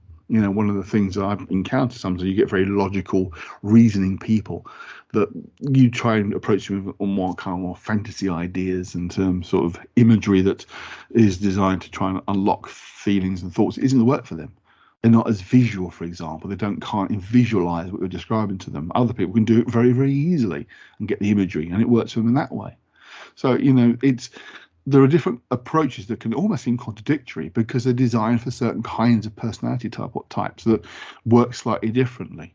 So, someone who's very imaginative will respond to stories and imagery like that. Someone who's more kind of logical, scientific, if you like, and in sharp, strict science, you talk about nanoparticles, you talk about neural pathways and that kind of thing, because that relates more to their understanding. It goes back to what you're interested in. You see, you adapt, and different kinds of psychotherapy work different ways because they're trying to get the response you're looking for, getting that opening up of the subconscious, to become more conscious of what's going on. So can every problem, right? So I'm thinking of, right, let me explain to you where my brain's going on this one then. Serial killers. yes. Can they be reprogrammed? No. Not really, because it depends on the nature of the serial killer. When I say no, if they are so deep-rooted in a psychosis that is unreachable, then no. Fundamentally, whatever the problem someone has, they have to be willing and have desire to change. If they don't, doesn't matter what they are, who they are, what they do, then change won't happen. Yeah, I suppose the very nature of a serial killer is they won't want to change anyway. Absolutely. They will not see there as a problem. They will see the rest of the world has an issue with them. They themselves are perfectly fine. I'll give you a little example. This is how I often describe the difference between psychosis and neurosis. Again, it's a simplification, and some of the research is saying more and more we thought of as being psychosis is neurosis. It's not. It's a fundamentally okay brain that's had a traumatic experience that's gone a bit weird, strange because of it. But there are people who definitely are born with certain deficiencies psychologically that you can't recreate. They just aren't there. Someone who has a psychosis goes home, okay, they go to their front door and they can't open it. The key doesn't work. Something's not right. That's weird. What's going on? This is my house. So they knock on the door. The door opens. A total stranger is standing there, and you say to them, well, what are you doing in my house? And they say, no, this is not yours. You don't live here. Get a bit noisy. A neighbour comes out, and you think, I don't recognise that neighbour, but this is my house. And the neighbour saying, no, you don't live here. You're convinced your internal idea of the world is correct and they are wrong. But you're not. They are right. You are the one that's having this belief that this world has gone wrong and is different. But you believe your internal processes, if you like, are more real. Someone with neurosis wouldn't do that. We're fundamentally okay. You might be scared of heights, but it's a rational fear of heights. Think, oh, I don't like that. It's uncomfortable. Heights is a funny one. I'll go back to it in a minute. But, things like fear of spiders is a better example. Fear of spiders develops out of something. It doesn't just come out of the blue. It's not kind of a brain fault. It's usually from experience of seeing a spider when you're young, or seeing a relative react to a spider and they get scared, so you think that's how you're supposed to react. You've learnt that experience. Psychosis, the purest sense of psychosis, is not a learnt experience. It's a deformity of the brain. It's something's going wrong in the brain. There's something missing. Now, the missing can happen because of experience, and that's something we're becoming more and more aware of, that an adverse experience can cause psychosis. But that can be helped. But if the brain chemistry is come out of balance, you can't make the brain chemistry go back into balance by medication or therapy. If it's out of balance, there's something missing, then you can't replace that. And most psychopathic killers, which is what I think you really mean, have usually had adverse experiences of some kind in their childhood. It might not be something particularly big, but it's something that's enough to begin that snap with an ordinary reality. Is that why a lot of serial killers have a ritual? Yeah, it forms part of, usually they're trying to deal with something that's internal by externalizing anger, rage, violence, whatever it might be when you come to a serial killer. I mean, an example we've often talked about is Jack the Ripper. One of the things that makes Jack the Ripper such a mystery is because in the 1880s, when it actually happened, no one really understood this psychology stuff. It wasn't really talked about. At higher levels, things like where Freud had started. But ordinary, the police, even higher ranking police, had no idea about internal psychology, that people could be driven by internal motivations. So there's always this desire to try and find an explanation for Jack the Ripper. If those murders happened today, given the violence and the nature of them, we would have no hesitation to say it's a psychopath. Someone who's got some kind of weird internal mechanism that's driving his forces. We know. Yeah, you'd get a profiler in, wouldn't you? Absolutely. And those who have profiled the information we have said the same thing. It's a psychopath. Yeah. He obviously has some kind of rage, anger issue with women, probably from mother. We talked about this sort of earlier on. Mm-hmm. Whether she was violent towards him, abusive physically or sexually, that's the kind of thing that would motivate that kind of violence. Now, it can be dealt with, and if someone like that came in looking for help, then they probably could be helped. But the chances are they don't think there's anything wrong. They find the gratification they get from that killing is far outweighs any desire to not want to do it anymore. So, it's a difficult area. It's not as clear cut as it used to be between psychosis and neurosis. Extreme neurosis appears to be psychosis.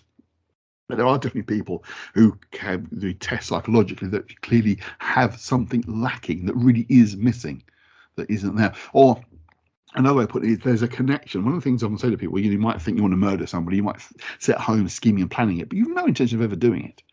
There's a divide, there's a little line your brain you just won't cross. Moral fibre, whatever it might be, fear of being caught, whatever. There's something that does that. Some people, that gap between thinking and acting is bridged, and they'll do those things without even thinking about them. The violence will act it out. Some will know at certain times that what they're doing is wrong. I mean, there was a killer, the Sacramento killer, I think it was called. He actually left messages on the walls saying, "Please stop me. I can't stop myself." It might be Ted Bundy, actually, but there was one that famously did that. He had moments of lucidity after the violence had subsided. Once he'd satiated that need that was in there, for a little while, it was like, what the hell am I doing? And then the desire, the psychosis would take over again, and he would go and kill again. He couldn't stop himself. So that's one of the things often said about proper psychopathic murderers. There's only two ways they get stopped: either they get captured or they're killed. That's it. They won't just suddenly wake up and think, "Oh, stop doing that now." Again, the Ripper thing. All those theories about the Ripper being like someone in the royal family, that was gentry or anybody like that. None of them would ever work up and say, the next one say, "No, I want to stop killing now." That never happens. It just doesn't happen. So someone has to stop them. But that's what happens. That they don't see there's anything wrong in what they're doing. And if that remains the case, no matter how bad it might be, it's not going to change. So can you be a psychopath without actually causing murder? Oh, of course. Absolutely. Sorry, noisy drinking it. A good example. Sloshing around with his water. Yeah. I mean, you saying that isn't Quentin Tarantino classed as a psychopath? Well, He's got psychopathic tendencies, but he channels it into his movies. They say to the imagination, the correct stories he does, he has a very close interrelationship with the idea, certainly. But a good example of a definite psychopath are most surgeons. Because if you think about it, one thing about psychopaths when it comes to killing psychopaths is they don't see other people as human as they are, as real as they are, or as right to life as they have. A surgeon has to have that to do what they do. If you think you're cutting up a physical living person who might die at your hands, it's hard to do the job. I know this because I've had a surgeon as a client many years ago, and they said exactly that, but also the guy at training said the same thing. They have to think of these as slabs of meat that are not living. Now, for us ordinary Joes, that is not easy to do. It takes a certain kind of mindset, psychopathic mindset, to be able to do that. Often people, high-flying business people, are psychopaths as well, because they don't see the people as they've stepped on to get to the end. Inevitably, they have stepped on somebody. They see these people as lesser, that they see themselves as more entitled to succeed, therefore they succeed. And we're sort of real high flyers here. They've done something, they've built themselves up, but they've had to do it on the backs of others, but they don't have a level of compassion that you might find that someone who hasn't flown so high has done. So often very, very focused and driven people show elements of psychopathology. We often think of things like, I know, Psycho and Norman Bates as being a psychopath because it's the famous one we know of, even though it's fiction. But no, people who have that kind of mindset that really can do certain things. Often people are actually special services like the SAS are psychopaths because they can switch over to the emotionless killing machine if they have to. Often, soldiers who reach the higher levels who do special service type stuff like the Marines, etc., they are psychopathic because they can do that. But for them, it's almost like a conscious be able to switch over. And that often is a problem why these people are going to find, like soldiers, find getting back into ordinary society can be difficult because they've switched into a certain mindset. And once it's switched on, it's hard to turn it off. A surgeon probably goes into the surgery as the psychopath who can do what he does, but then goes home to his wife and kids or husband and kids, and that's perfectly fine. But that has to be an element of how their minds work. What's the difference between a psychopath and a sociopath? that is a matter of debate. It's one of those terms that some will say there's basically two terms for the same thing. Others will say that they're very different terms. One argument that I kind of lean towards is the sociopath is the one that is biologically programmed to be that way, i.e. it isn't necessarily been an experience. Now, again, it doesn't say they're going to be a killer, but they don't see other people as wholly human as they are, that they are superior. It's like the foreign of narcissism. Narcissistic people see themselves as superior and important to everybody else. But they see other people as humans, but to be manipulated and used. A sociopath doesn't even see that necessarily. They just say, well, you're in my way, get out of my way, I'll do what I want to do regardless. So, but that is a debated definition. Some schools will say basically it's just two terms of the same thing. But the older idea is when the sociopath was more of the from birth and brain chemistry, a psychopath is something that's developed through experiences. But again, it's generalization. Right. Okay. So, if our brains, see, my boys know what I'm like, because I'm working through ideas here. Yeah. If we can hear the cogs. You can hear the cogs going, can't you? So, if there is that capacity of an experience causing that level, and you said it didn't even have to be that particularly that traumatic. No. But something has triggered that in Yes. somebody's brain. Yes. And the only way that would work to change it would be if they wanted to change it. Yes. Is that definitional of other mental psychopathy? Being a psychopath. Psychopathology. Oh, Yes. it's like being a psychopath, yeah. That's the one. That's the word. Yeah. Psychopathology is the description of the nature of the psychology. Yeah. Yes. So being a psychopath Yeah. is basically a mental condition. Yes. It's a mental illness. More or less, yes. And say some, I mean, it's one of these kind of a broader cover-all term, but there is definitely some who are, you can see from CGI, what's the CSI. CGI graphic images, the brain scans, what they're bloody called now. But yeah, brain scans can show areas of activity in the brain, the areas that we can kind of know where certain centers of the brain are that have a certain effect on how we behave. They work differently, and you can see other different areas lighting up in the brain, which don't light up in quote normal people, or light up much more strongly in certain kinds of minds. Now that's a mind that's working that way. But again, you see, one of the things used to be that your brain was born that way, and it kind of determines you're going to act that way. The thinking now is no. Most of us have the capacity to become these kinds of people given the right circumstances and our response to the circumstances. Now, there's a two-way thing. It's not just what happens to you; it's how you deal with something that determines how you respond to something later on. So it's quite possible that most of us could develop those tendencies if we were in the right circumstances. But when we were younger, for example, that's when the brain's really forming and ideas first sort of get implanted into our heads about how we behave and how we deal with situations. Most of the psychopaths that you read about, the ones who are killers, because that's the ones you tend to read about, you can go through their lives, something's happened, and you can often identify it as being a particular experience. Certain violent actions that they've witnessed or experienced themselves, have been abused. You can usually see that something's happened there. Occasionally, no, there's nothing obvious that's ever occurred. Now, again, it could be that they've internalized and interpreted an experience that to everybody else seemed perfectly okay, fine, and not much to worry about, but to them has been traumatic. And because it's not something that we recognize externally as being a traumatic event, but they do, but they totally internalize it. We don't even know they've had a bad reaction to it. It's just that it's just how it happens. I mean, a simple example, again, and we'll always, let me just say this, occasionally I'm talking about former clients. I use them in consultations. I don't use names or anything, so no one knows who these people are, but I have the permission to talk about their stories. As I said, it's fine. I know you like to use stories, you can use mine. This girl came to see me years ago, massive problems with confidence and self-esteem, and really become almost agoraphobic. She was really quite uncomfortable even being out and about. Her experience that traumatized her to begin with, for most people, was like, oh, that was nothing. All it came down to was we used to visit her nan with her dad's mum in a village in somewhere on the south coast, and it was a proper English country village, even with the village green and a duck pond.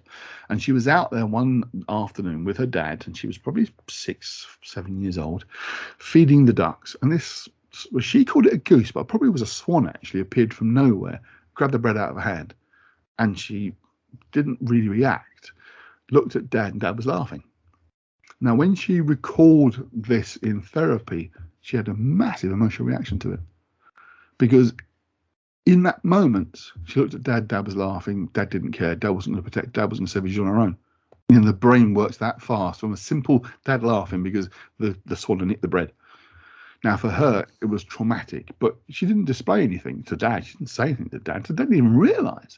But it set up this whole belief that Dad wasn't there for her. Dad didn't care, that she was on her own. And she was, these things were going to attack her, Dad was going to save her. You see how simple an ordinary experience can be that doesn't really mean anything to anybody else, but for her it was traumatic. I mean, anybody else might be just, oh yeah, annoying swan, and laugh themselves, but for her it was just suddenly like homed in on the idea Dad wasn't protecting her, and that was traumatic. You see what I mean? It can be something as simple as that. As simple as that could have set her down a or could have set somebody I don't down a psychopathic. I don't care about anybody else. I'll have what I want.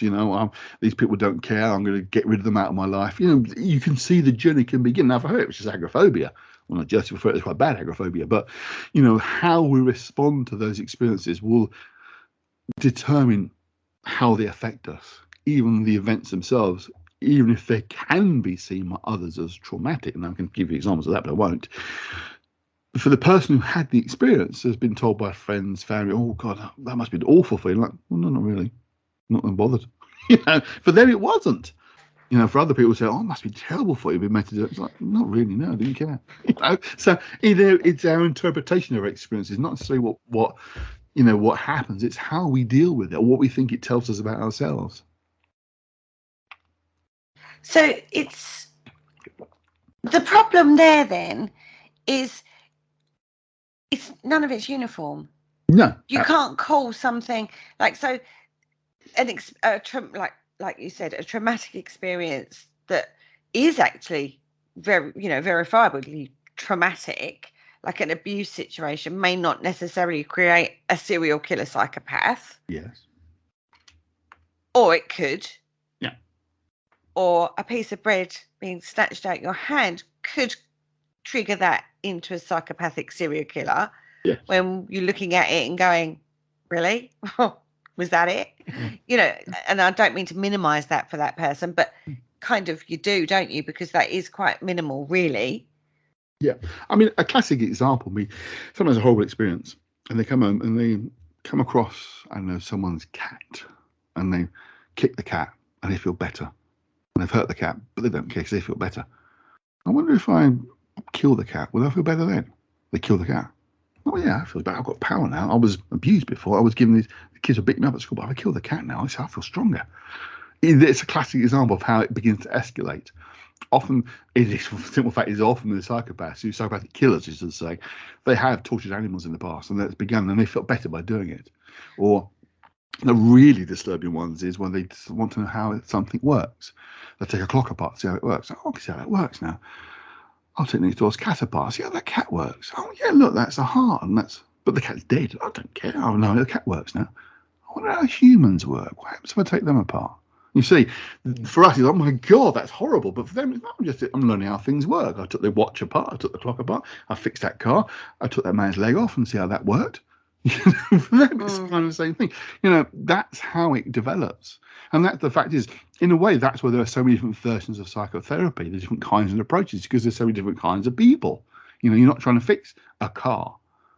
The variations of car vary quite a bit, but fundamentals of what a car is are fairly similar. Human beings, no, very, very different. They call it devolving, don't they? When a serial killer is, rather than evolving, is devolving because their behaviour is getting worse. Well, it's a way of putting it. Yeah, I mean, it's terminology that's used, but fundamentally, is it evolving? It's not in a very nice direction. It's an evolution of the process. That's almost like a judgment call to say it's devolving. But yeah, I mean, it's a term that's used. But that's saying that evolving is always a positive thing, not necessarily a positive thing. So Richard brought up a term of the profilers. Oh, yes. when we was talking about that point, he brought that up. Now, profilers look at actions, Yes. which tell them or give indications as to a person's demographic, effectively. Yes. Like what they look, Yeah. where they fit into society, and they can garner that from actions. Yes. Why they've done certain things will indicate whether they're a white or whether they're Afro-Caribbean, or whether they're, middle-aged, whether they're young, whether they're a loner, whether they're a sociable person. It's that kind of indicator is what their actions is what they're looking at, isn't there? Are there standards of that then, or is it purely and simply, again, an intuitively garnered skill? No, there's a science behind it, certainly. I mean, the fact is you can determine certain actions and attributes based on experiences and what someone's background. It does work effectively. I mean, it's more based on what's called behaviorism, in terms of your behavior determines how you act, and what you do is based on your behavior. It's kind of almost back to front in some ways. But and a good example, for example, if you met someone and they were dressed perfectly orderly, and you said, for example, people with the police, people from more middle-class backgrounds tend to see the police as positive, caring and helpful. People from more of a working class background tend to see the police as more kind of against them and more uncomfortable with them if they're nearby. That's very, very simple, but it tends to work that way. So if you ask someone, what's your attitude towards the police? Oh, they're law-abiding, there to make sure people are okay and look after them. You can kind of get an idea what the background might be from their response to that particular question. If they're like, oh God, they're always out for themselves, oh, can't get away from the fast, get away from me. That gives you another mindset. You're going to have an idea about that. Going back to our story before about the guy who was the skinhead, the way he looks is going to suggest a certain mindset, how you approach something. So if you're looking for certain crimes, someone who's broken into someone's house and sort of messed it up and nicked jewelry, there's a fairly good chance you're going to be sort of lower working class. If you're dealing with somebody who looks like being involved in computer fraud, you'll look at somebody who's doing quite well for themselves, who knows computers and is probably well dressed and sensible person. You see what I mean? You can kind of tell. That's a very gross example, but you can get an idea of the kind of person who would have done these sorts of crimes. So you can build up a profile. Again, Ripper's a good example. There have been psychological profiles of Jack the Ripper. He was murdering very violently, publicly in the streets, chances of being caught, didn't really care what people thought. He's going to be someone who's a low level society, who could move around without really being noticed. Probably lives on his own because you're going with blood on him. If you've got a wife and 2 kids and they're going to come over and you're covered in blood, there's a chance they're going to notice something. So the chance he's going to live on his own. Even basic, straightforward stuff you work out for yourself. They know the area clearly because they know how to sort of, whether they deliberately evade the police or just know the back alleys have got them home, as opposed to using the main streets, is a debate. But the chances are they're going to have local knowledge. You can determine these sorts of things without any real training in this sort of field. But obviously, if you're more interested in behaviour science, then you will be able to build a bigger and better picture of the kind of person you're looking for. Even they'll say there's only kind of persons. It's hard to narrow down a particular person or, be more detailed than that. There are always guidelines, these behaviour profiles. They're guides as to how this person might be. They tend to be accurate because obviously they've had years of research into known cases and being able to determine what they've discovered about the person, then you can identify the person through that. And they use old cases and they'll say, look, this is what the personality is like. This is the way he appears to behave. Which one of these people do you think it's going to be? And they already know which one it is, and the person who's training identifies it correctly, if you like. I want to take this into a slightly different direction then, taking all these factors into consideration. I'd like to look at Charles Manson, who didn't actually commit any crime himself. He didn't actually go out and commit the murder. However, he was able to exert influence. How does that work? Well, you have one of those mysteries there. These kinds of people who have that kind of mesmeric, I hate that term, but that's the term used, mesmeric power over the people, able to influence their way of acting and doing. It's a mystery. There really is a mystery. How people can do that, have that power. They can weave almost magic over other people. So, I mean, it's debated, but people like Charles Manson were able to get these people to do what they did. It's quite an involved story behind it, but certainly the fundamental question, we don't really know. Certain people have that magic about them in a bad way, an aura about them, if you like. Many cult leaders, there's something about them, they express something that is intangible, that people kind of feel almost intuitively. Often they're very much what we call a leader type personality. Now, it doesn't mean they're going to be a great leader, but they can be a leader as in they attract followers, people who want to find the way in life, if you like, and they will turn to somebody who seems to present themselves as having the answers, having the way out of a situation. He offered the idea of some kind of utopia society that he could form post a war that he was going to try and create to cause, and these murders are supposed to cause that war to start. I mean, it's a whole other story, obviously, but that's that kind of influence. I mean, one of the most obvious examples in history, sort of the last 100 years, is Hitler.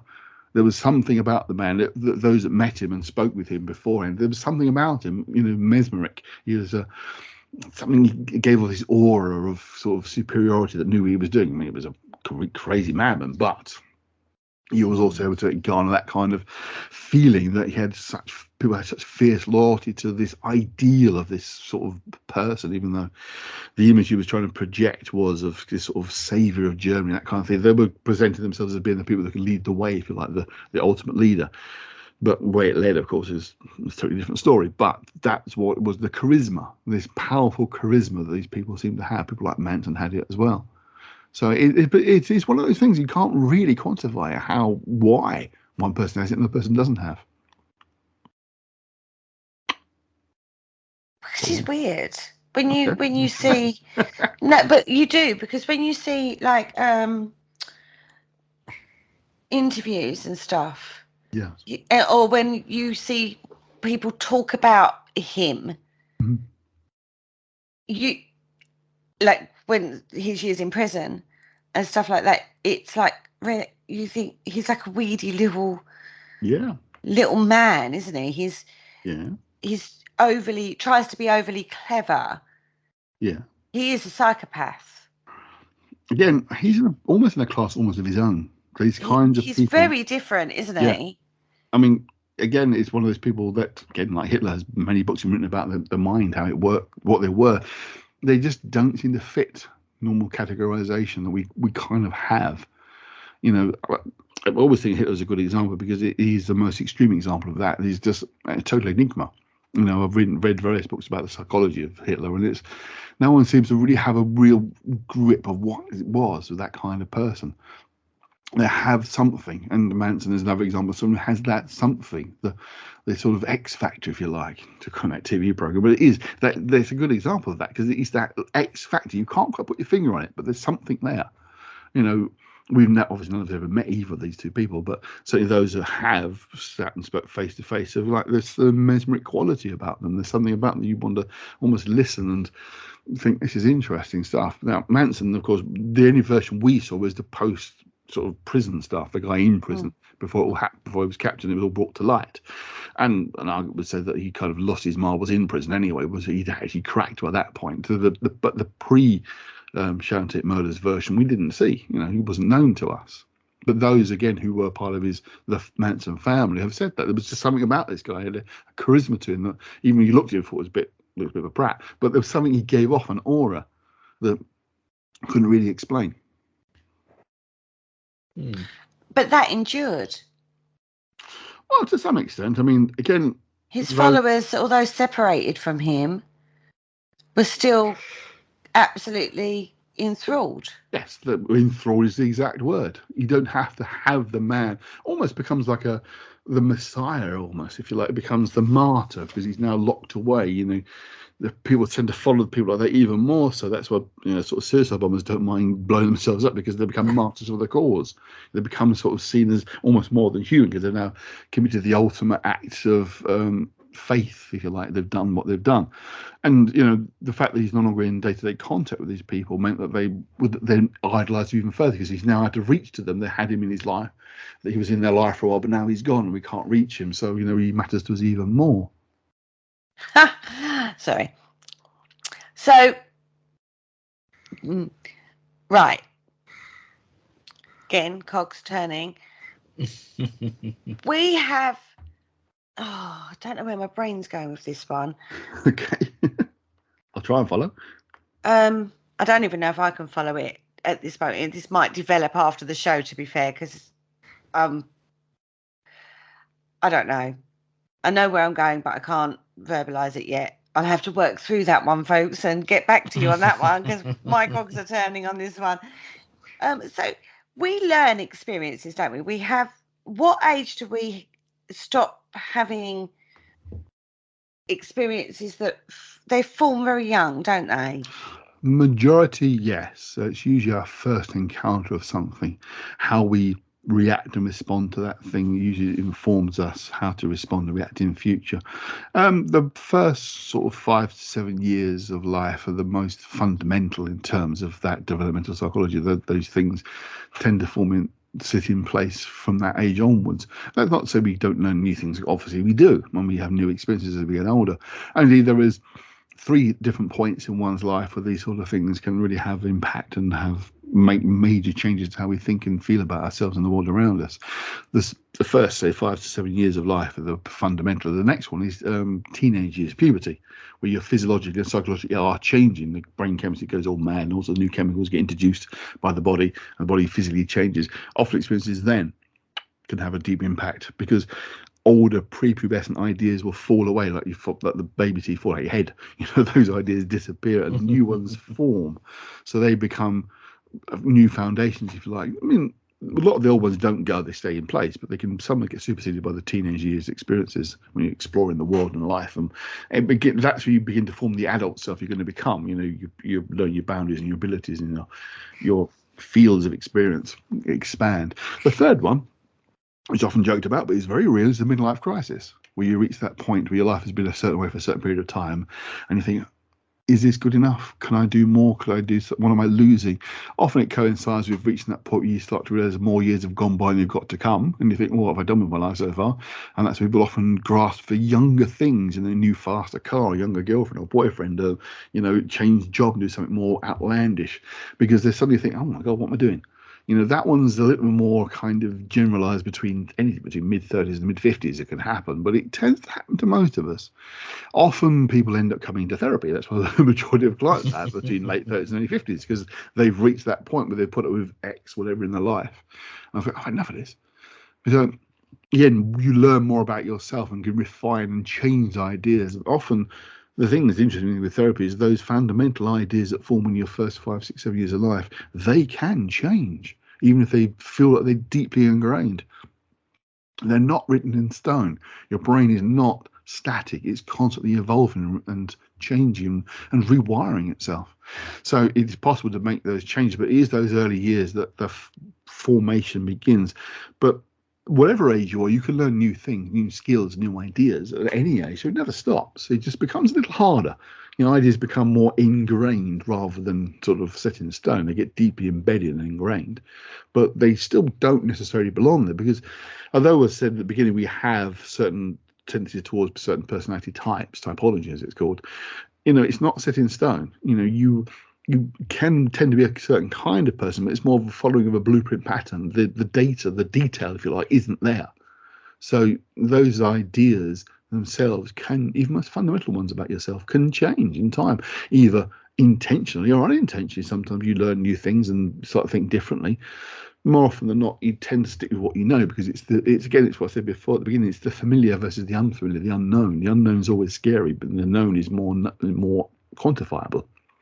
But change can occur at any age. So is women physically go through a lot more fundamental changes than men? No disrespect, I'm not being sexist, it's fact. Well, is that the same? Is that reflective in the brain, or is there no discernible difference? I would say the brain changes varies from person to person, regardless of sex. I mean, physiological changes occur for both men and women. I mean, suddenly the testosterone in men suddenly start firing through a million miles an hour. It was never there before, and that's quite powerful, to say the least. I mean, obviously, in women, estrogen is the thing that changes as well, and then those other body parts develop. The physical changes in male and female bodies do change more. Certainly, there's differences there, but men have changes which they can't cope and deal with as well. So they're different rather than one more than the other. One's more visible, shall we say, than the other, but they're different. But it's how again, how you cope with those changes that makes a difference as well. You know, whether, again, this is the thing with parents, how a parent responds to the child going through puberty can be nightmarish for some. Others, it's very okay and they can talk to the parents and deal with it. But the nature of that relationship was already formed long ago. So, you know, if you've got a mother who's a bit sort of distant and prudish and you're a girl coming into puberty, you're going to possibly have a hard time because mum's not very helpful with that. You might have to learn it from a friend or, you know, an older relative or something like that, or just not learn at all and go through it on your own and wonder what the hell's happening to you. You know, so those relationships will inform how much that second major changing point affects you. So ultimately, you can teach an old dog new tricks. Yes, provided they want to know. Provided that they want to, obviously. Yeah. Oh, boys, you've been very quiet. Yeah, your cogs were like my cogs were broken. Yeah. Sorry. Yeah. Come back to the That's bank okay. today. That's okay. You've just come back from holiday. There's a lot you need to catch up on, isn't there, Kerry?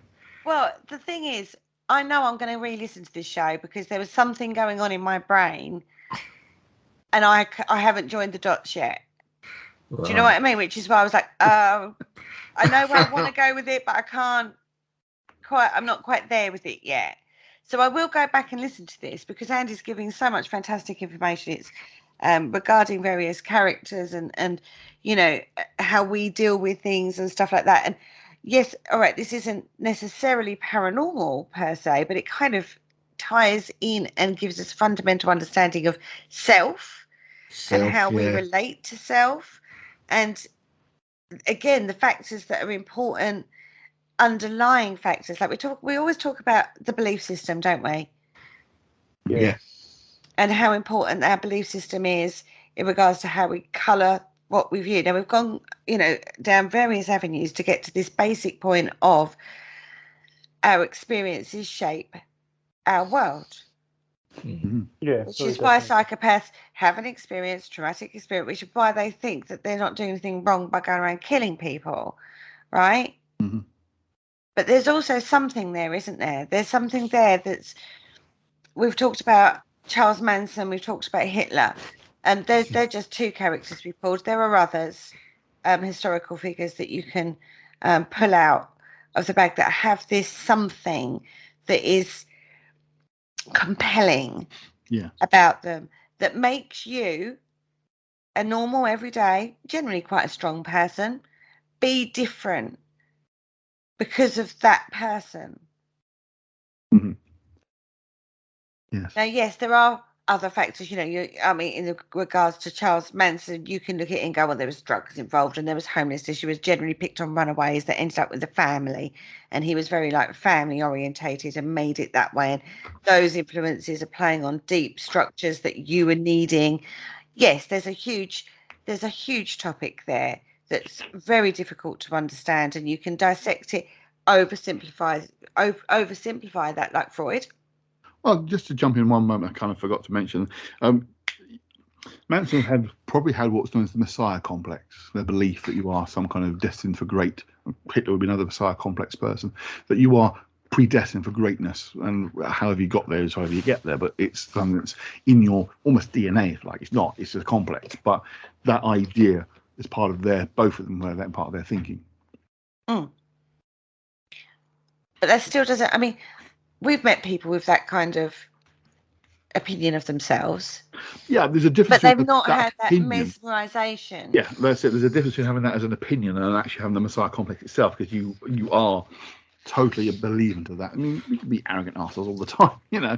And there's narcissists, which, I mean, the Messiah complex is narcissistic, but it's in the extreme end of narcissism. The point I think I'm trying to get to is nothing is simple.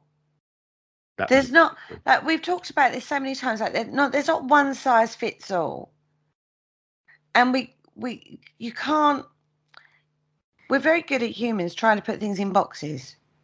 Mm-hmm. We like to put things in boxes, don't we? Categorize things and get it organized, and you know, but you can't actually, can you? Not really. Well, it's quantifiable. It comes back to the known versus the unknown. If you can quantify something, you can categorize something, you can place it in a pigeonhole, absolutely. Although there are a lot of pigeonholes. Yeah, we want to be able to quantify and explain and understand these things, because once you explain and understand something, it becomes less of a threat. It's not dangerous anymore. And that's the essence of the paranormal. It's trying to explain what is effectively unexplainable in many cases, or not in any conventional sense. But you're always going to have something that you can't categorize. Yes, of course. But you have to wonder, is it because you can't categorize it, or should it be categorized as such? I mean, come back a little bit to what I said at the beginning about the idea of these dog men and those sort of new subcategorizations, shadow beings and that kind of thing. There's subcategorization. Is it needed? Is it necessary? Is it just us trying to quantify the unquantifiable at the moment? You know, the idea of these things, I would just keep under the bigger branch of the ghosts. These creatures are ghosts in the sense of paranormal entities. Ghosts, not in the idea of the recently departed who've come back from heaven. You know, they are entities. They all manifest. Again, we said back at the beginning, this idea that they have a particular form other than that which you give them. So, well, yeah, I can understand what you're getting at there. It's like with sort of like shadow people, hat men, and black-eyed children. As soon as you put them in a category, you know, you've subdivided it. Yeah, you've got to start building their own sort of personalities as well. Yeah, you know, like exactly. black-eyed children are demonic. Yeah, exactly. In some way, you know. So its categorization becomes more comfortable because it's more quantifiable. It's not unknown. I mean, personally speaking, I think Black-Eyed Kids is a part of nonsense. It's just a modern invention. It's a creepypasta invention. In fact, it was popularized by someone very deliberately for that exact reason. And actually, there's a very interesting video on YouTube. A guy channel's called Top 5. He does these various top 5 things, but he also does like longer, almost documentaries. And he spoke to a guy whose name I can't remember. He ran a website, a YouTube channel called I can't remember, it's called something Information Daily or something like that. It was all sort of very strange things, and he cottoned on to this little known story about black-eyed kids and started claiming to be able to summon them. He created a computer program that could emanate this sound that they would be attracted to, and he made all these videos about it. It was all fake, but lots and lots, and I mean lots and lots of people believed it was all real and genuine. And he had to move house in the end because he got so much grief when he revealed it was all part of what's called an ARG, the alternate reality game. It wasn't real. But it was such a huge backlash from the paranormal community in America that he had to move house to escape. Yeah. So, you know, it's dangerous territory when you start playing with this sort of stuff. But, you know, personally speaking, I think Black-Eyed Kids are a modern invention. There's no historic record of them at all. And again, another one that's creeping out at the moment, which you may not have come across, is called Siren Head. Ever heard of that? No. I have. I have actually. It is absolutely a very deliberately creepy past created by one person, and it's starting to appear now as being real. Yeah. I mean, it's just nonsense. This being was 50 foot high with sirens that repeat sort of the kind of sound you hear on sirens. It's just like old. Oh yes, yeah, I've seen videos of people that have gone out looking for them. Yeah, I mean, is that what we're talking about in the woods? Yeah, totally made up. Shadow Man, the Shadow Man, Slender Man, again, is totally made up creepypasta. Totally made up. Slender Man is quite well. I would have thought, I would hope it is quite well known that he is a sort of. Not two girls nearly murder a school friend trying to summon him, and that don't forget. And he's totally made up. You know, so we are inventing modern myths. Creating modern myths one thing, but deliberately inventing nonsense is something quite different. Unfortunately, guys, we've actually come to the end of the show. Good order. Is it really? Absolutely. Unfortunately, yeah, I know. We've actually come to the end of the show. Absolutely not if we decide to extend it. No, there's no time of it. Well, it does mean we have an excuse to get Andy to come back on again, guys. That does, yeah. We'll go for that one. On that note, have we got any news? Have we got any updates? Because I don't know, because I've not been around. No, we still got the website going, www.paranormalconcept.com. You can see all our past shows on there, and you can buy our books and read our blogs. Cool. Beautiful. Yep. Andy, give everybody a last shout out of where they can find your work. Yes. Well, at the moment, I'm actually working on the second edition of Libercorons on my book on Nokia Magic, which should be out later this year with Three Hands Press. I'm also working on 2 anthologies for Three Hands Press. I can't say much about either one of them, but they should be out later this year as well. So, yeah, keeping busy with the writing. Yeah, my Cryptic Files episode, the last one was out, episode 22 was out on Saturday, and they're out every Saturday around about 5 o'clock UK time. Beautiful. Brilliant. Thank you so much for coming on and letting us pick your brains yet again. It's been an absolute pleasure as always. Nice, easy show for you guys. I did most of the talking, which I don't mind doing. So. Yeah, boys just sat back, didn't they? Absolutely. Feet up. Well, we've been busy the last 2 weeks. Great. Yeah.